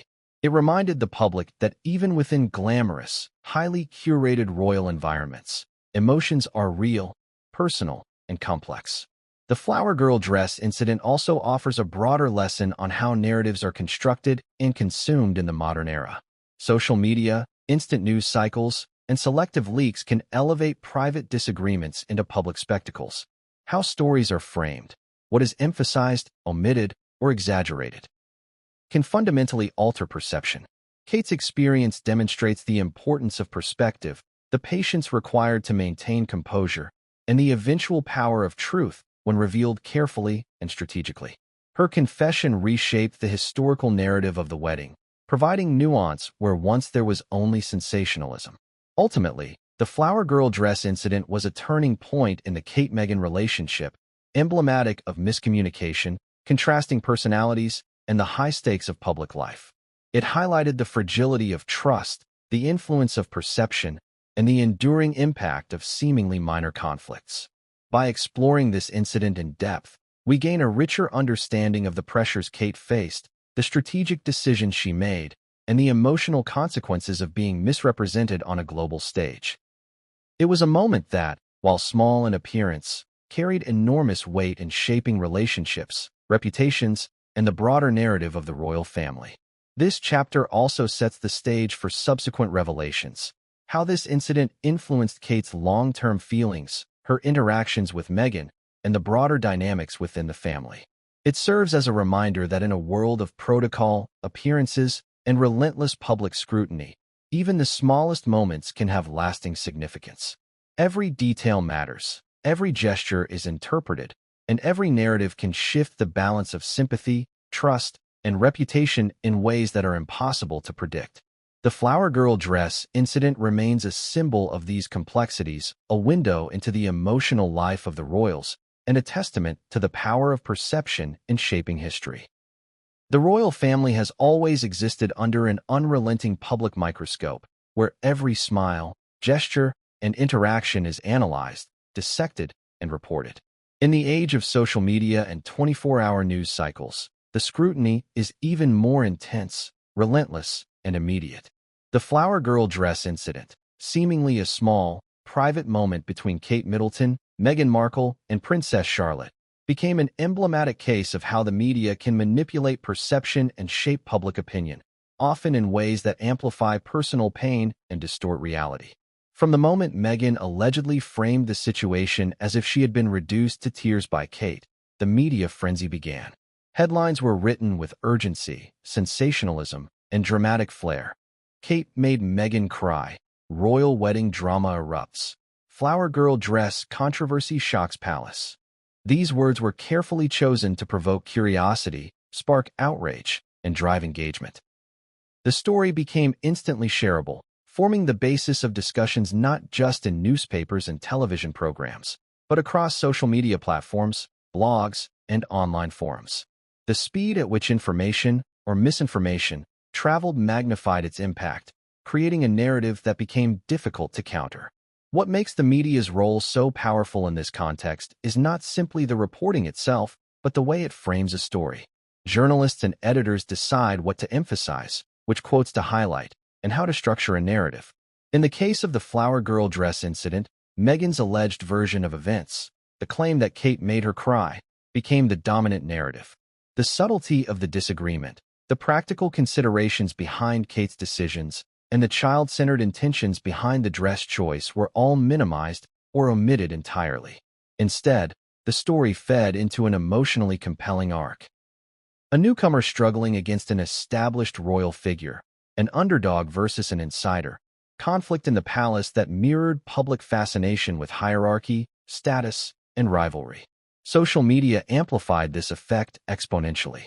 Platforms like Twitter, Instagram, and TikTok allowed stories to spread within seconds, accompanied by speculation, commentary, memes, and personal interpretations. Ordinary users became active participants in the narrative, commenting on every detail, sharing opinions, and even creating their own content around the incident. The viral nature of social media transformed a private misunderstanding into a global spectacle, further complicating Kate's ability to manage her own narrative.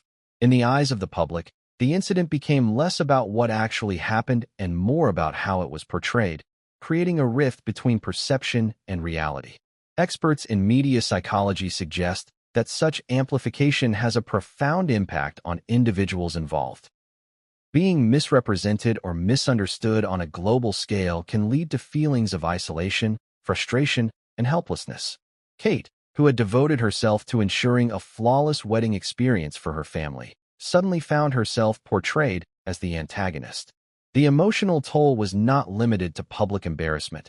It extended into personal disappointment, strained family dynamics, and the challenge of reconciling private intentions with public perception.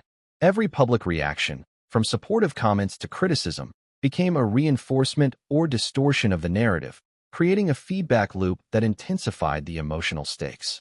The media's framing also played into existing narratives about Meghan Markle. As a former American actress and outsider to the royal family, Meghan was often portrayed as bold, independent, and unafraid to challenge tradition. While these traits were admired by some, they were scrutinized and criticized by others. By presenting Meghan as the vulnerable party allegedly wronged by Kate, journalists reinforced a compelling story arc, the underdog newcomer struggling against established norms and authority. This framing subtly shifted public sympathy, painting Meghan as the protagonist in a drama that cast Kate as an obstacle rather than a caring mother and sister-in-law managing a high-pressure situation. Kate's response, as insiders reveal, was strategic, measured, and private. Royals are trained to endure public scrutiny with composure, to manage conflicts discreetly, and to maintain a dignified presence. Kate did not rush to the press to correct the record or defend herself. She allowed the story to unfold while observing the consequences and planning her next steps. This approach contrasts sharply with Meghan's media engagement, which often involved proactive interviews, public statements, and curated narratives aimed at controlling perception.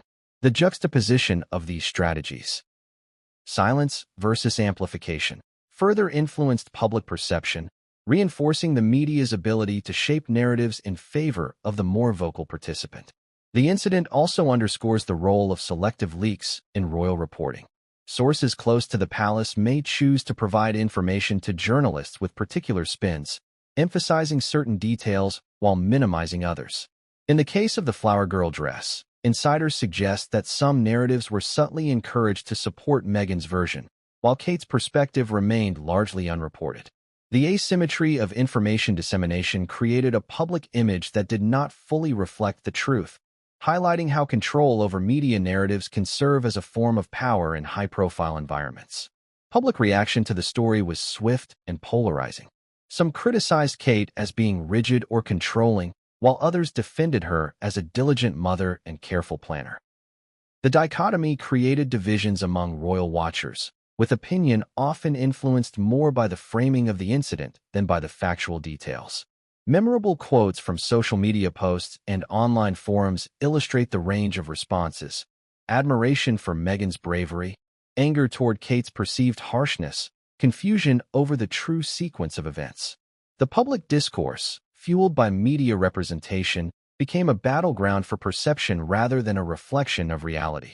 Analyzing the broader implications, the flower girl dress incident reveals much about human behavior under scrutiny. People tend to form opinions quickly, often influenced by emotion, narrative coherence, and media framing. In situations of high visibility, small actions are magnified, minor disagreements are dramatized, and private intentions are easily misunderstood. Kate's experience exemplifies how even someone with composure, experience, and discretion can be vulnerable to misrepresentation. Her later admission that she never forgave Meghan demonstrates the enduring impact of public misperception on private relationships, revealing the emotional toll of living under constant observation. Furthermore, the incident provides insight into the strategic use of media in personal and familial conflicts.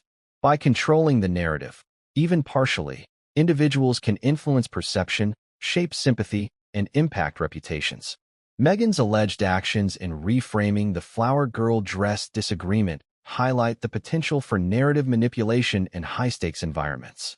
Kate's measured response, focusing on discretion and long-term reputation management, illustrates a different form of strategy: patience, dignity, and careful timing. The contrast between these approaches further emphasizes the media's role as both a stage and a weapon in shaping public opinion. Ultimately, the flower girl dress incident and its media amplification exemplify the intersection of personal emotion, family dynamics, and public scrutiny. The story demonstrates how a private disagreement can be transformed into a global spectacle, how narratives are constructed and consumed, and how perception can become more powerful than reality. For Kate Middleton, the experience was not just about a dress or a moment in time. It was about trust, dignity, and the challenge of maintaining emotional equilibrium in a world where every action is scrutinized and every interpretation is magnified. As we continue exploring the intricacies of Kate and Meghan's relationship, This chapter serves as a foundation for understanding the power of media, the fragility of public perception, and the profound emotional impact that misrepresentation can have on individuals. It sets the stage for examining subsequent incidents, where narrative control, public opinion, and private grievances continue to intersect, shaping the complex, often contentious relationship between two of the most scrutinized women in the world. In high-profile families like the royal household, communication is not simply about exchanging information. It is a delicate dance of perception, intention, and interpretation. Every word, gesture, and decision carries weight, amplified by history, protocol, and public scrutiny. The flower girl dress incident, though seemingly minor, became emblematic of how miscommunication can cast a long shadow over relationships, create misunderstandings, and leave emotional scars that persist for years. Experts in media psychology suggest that repeated exposure to negative or sensationalized coverage can shape public perception in powerful ways. When audiences repeatedly see stories highlighting conflict or portraying individuals in opposition, it reinforces the narrative of tension, even if the underlying reality is more complex. This phenomenon, often referred to as the echo chamber effect, can create a feedback loop where media stories influence public opinion, which in turn validates further media coverage. In the case of Kate and Meghan, this dynamic likely intensified both the personal and public dimensions of their conflict. The media also played a role in constructing timelines and causal links that may not have existed in reality. The flower girl dress incident was positioned as emblematic of broader tensions, with commentary suggesting that Meghan's emotional response reflected ongoing resentment, while Kate's composure was framed as strategic restraint. Contextual details, private conversations, and individual motivations were often omitted or speculated upon. This selective presentation of information creates a narrative that can diverge significantly from lived experience. Royal commentators and insiders frequently point out that the media thrives on stories of rivalry and intrigue. In a family where protocol, tradition, and image are paramount, small conflicts are particularly attractive fodder for coverage. Stories that suggest tension, betrayal, or emotional drama draw audience attention, increase engagement, and generate discussion across platforms. For public figures like Kate and Meghan, this attention can feel invasive and relentless. Even efforts to clarify or contextualize events are often overshadowed by sensational headlines and the persistent demand for controversy. The role of social media further amplified these effects. Platforms like Twitter, Instagram, and TikTok allow instantaneous dissemination of stories, opinions, and reactions. Memes, viral videos, and trending hashtags can shape perception faster than traditional media. In the context of the flower girl dress incident, social media commentary often presented polarized views, one side defending Meghan as the victim, the other portraying Kate as overly controlling or unsympathetic. These public debates, while reflecting audience engagement, also added emotional weight for the individuals involved. Being discussed, analyzed, and judged on a global scale intensifies the psychological pressure and can reinforce feelings of isolation or frustration. For Kate, observing media narratives that misrepresented her intentions may have deepened resentment and emotional pain. The framing of the incident as though she caused Meghan's distress, rather than the other way around, contradicted her lived experience. Every article, report, or commentary that suggested wrongdoing amplified the sense of injustice, making reconciliation more difficult.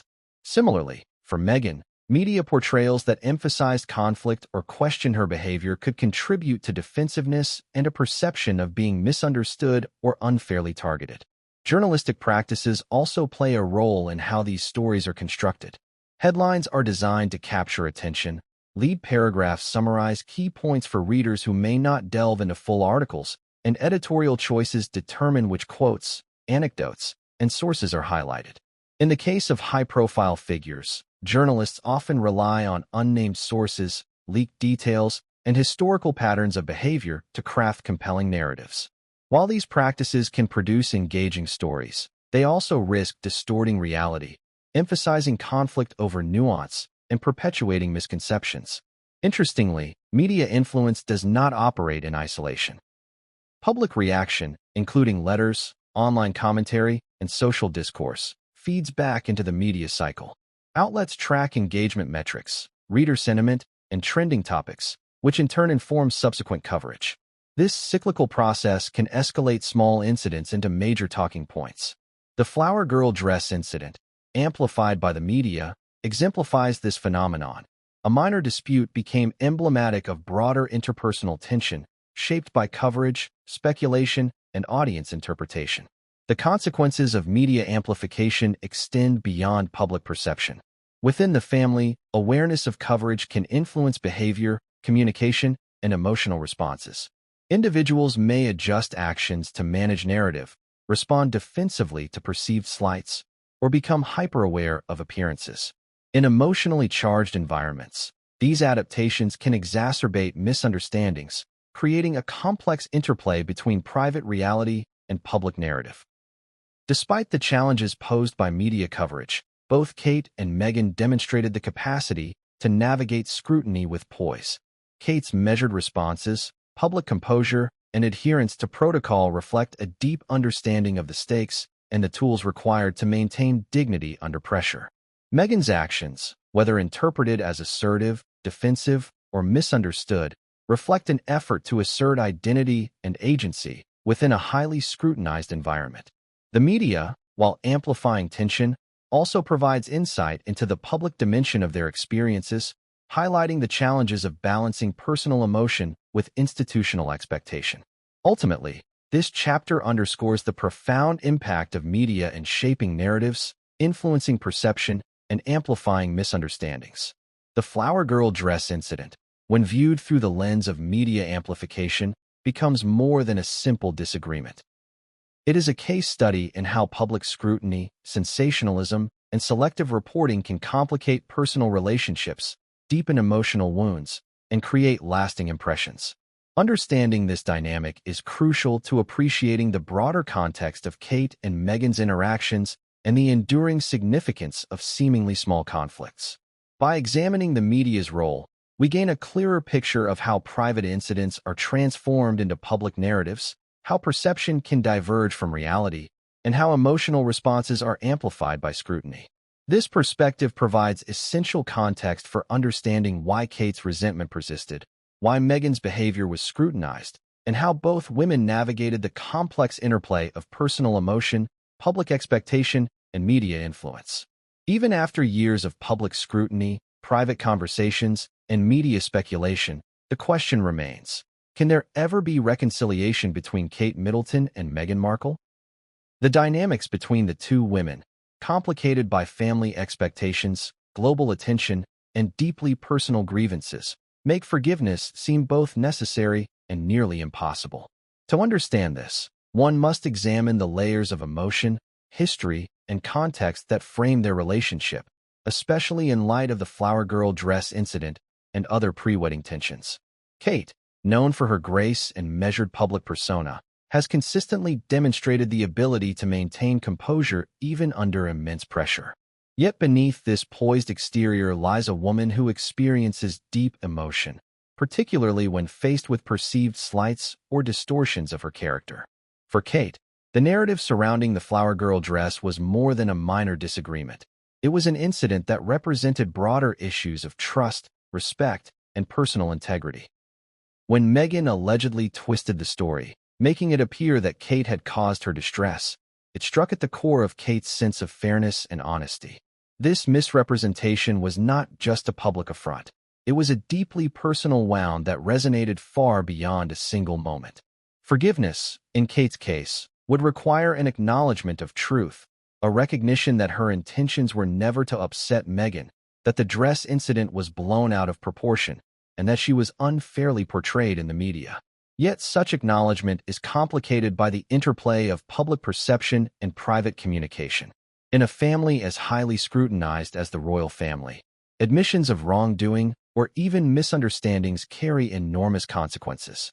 A simple gesture of reconciliation can become fodder for headlines, speculation, and social media commentary. This environment can make it challenging for private resolution to occur, as every action is magnified, every word analyzed, and every intention questioned. Meghan, on her side, navigates a different set of pressures. Entering a family with centuries of tradition and an unyielding media lens, she faced the dual challenge of establishing her identity while honoring expectations she may not have fully understood. For Meghan, emotions during the lead-up to the wedding were intense, heightened by personal stress, global attention, and the desire to fit into a family that already had established dynamics. Any misstep or perceived slight was amplified, often disproportionately, creating an environment ripe for misunderstandings. The flower girl dress incident, while seemingly minor, became symbolic of broader emotional currents, misunderstandings, and perceived slights that existed between her and Kate.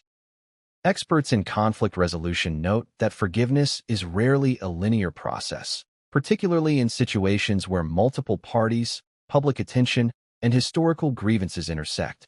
It requires both acknowledgement of harm and the willingness to move past it, neither of which can be forced.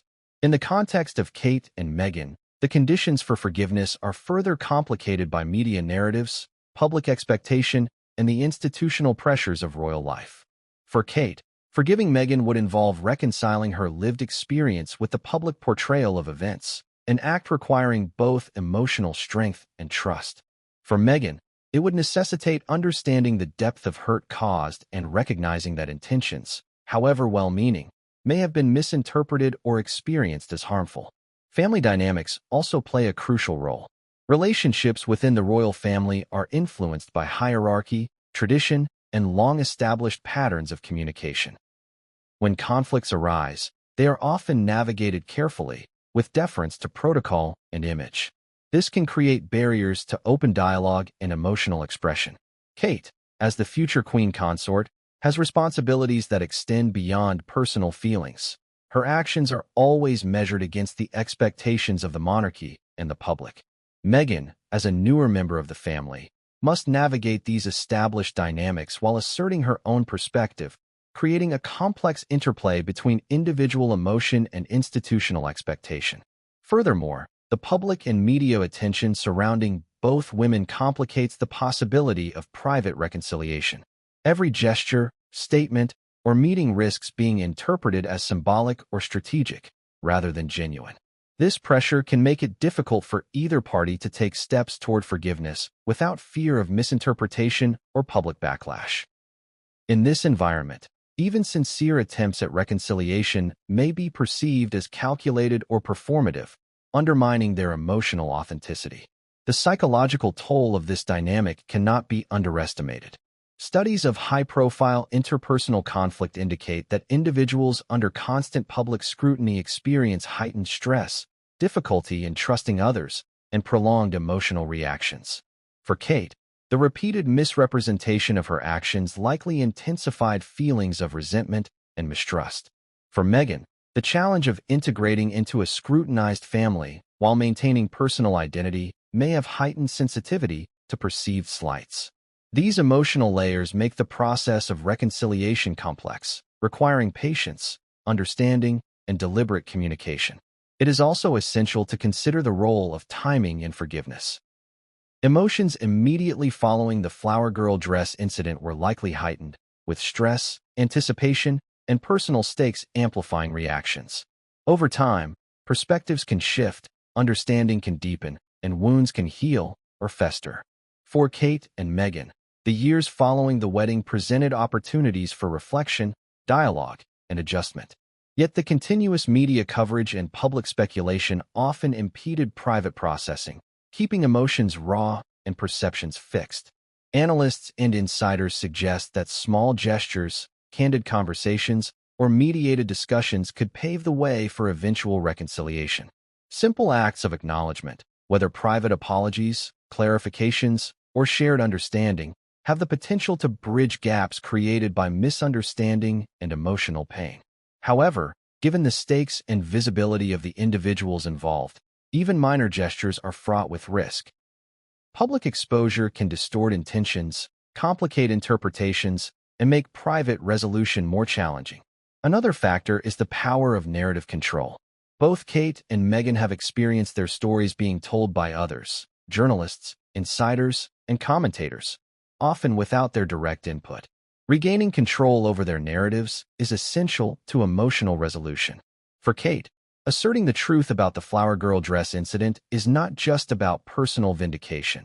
It is about reclaiming agency in a context where public perception can be manipulated.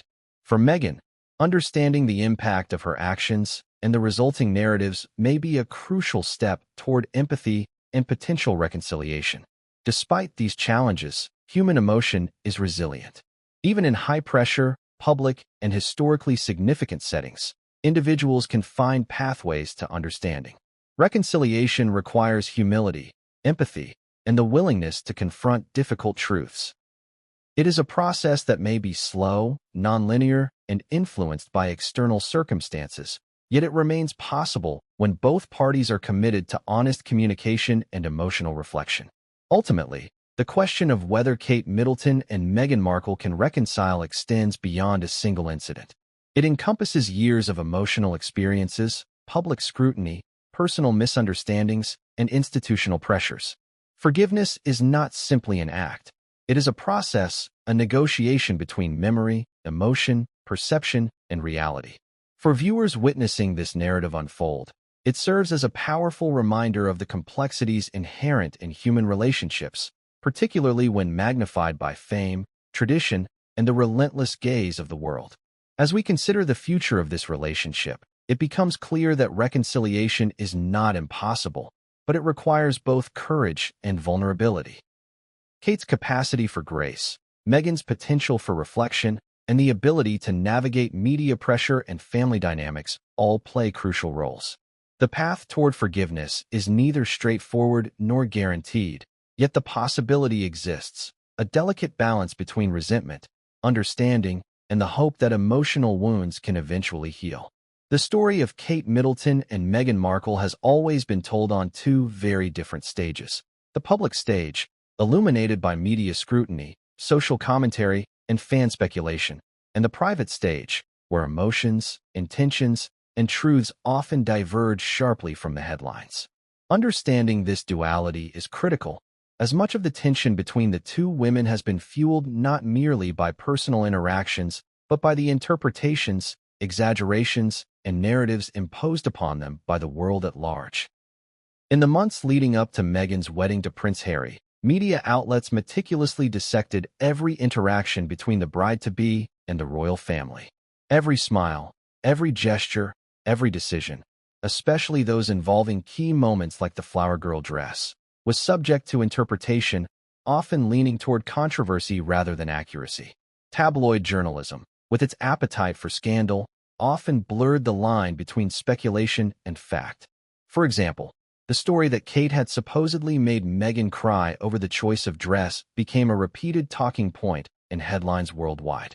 Yet insiders and palace staff later clarified that the situation was vastly overstated, and that Meghan herself had been the one affected by stress and nerves during fittings, not as a result of any deliberate action by Kate. This divergence between perception and reality is a central theme in understanding the fallout. When people see the royal family, they see images frozen in time. A subtle glance, a slight pause, or an awkward smile becomes fodder for analysis. Public narratives often prioritize drama over nuance, simplifying complex interpersonal dynamics into digestible stories that fit a pre-existing narrative of conflict between the two women. In reality, however, human interactions are far more intricate, and the private emotions, ranging from irritation and frustration to genuine concern and empathy, often contradict the sensationalized public account. Kate, aware of the scrutiny and the distortions that inevitably arise, approached public life with careful composure. Her every action was measured, designed to maintain dignity and uphold the family image, while also attempting to navigate personal feelings that the public could not see. Yet this careful poise, while protective of her reputation, often left her vulnerable to misinterpretation.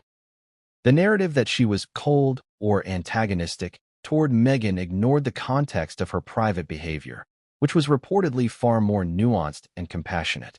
Sources close to the palace noted that Kate repeatedly attempted to mediate tensions, offer guidance, and manage misunderstandings, often quietly, and without public acknowledgement. On the other hand, Meghan faced the challenge of integrating into an institution steeped in centuries of tradition, protocol, and expectation. Her every move was scrutinized against an invisible rulebook that she may not have been fully acquainted with, and yet, failure to comply, or even the appearance of noncompliance, was magnified by media commentary. A simple miscommunication, such as disagreements over wardrobe, guest lists, or rehearsal protocols, could be reframed as a personal slight or evidence of malice. The result was a landscape where small misunderstandings escalated into perceived conflicts, often amplified by both public fascination and the relentless pace of media cycles. Social media added another layer to this dynamic. Platforms like Twitter, Instagram, and TikTok function as accelerants, turning minor events into viral controversies within hours. Memes, hashtags, and opinion pieces circulated rapidly, reinforcing public perception and often cementing false narratives. Once a story takes hold online, it can become extremely difficult to correct, regardless of the truth. For Kate and Meghan, this meant that the perception of rivalry was not only persistent, but nearly inescapable, shaping how both women were viewed by millions around the globe.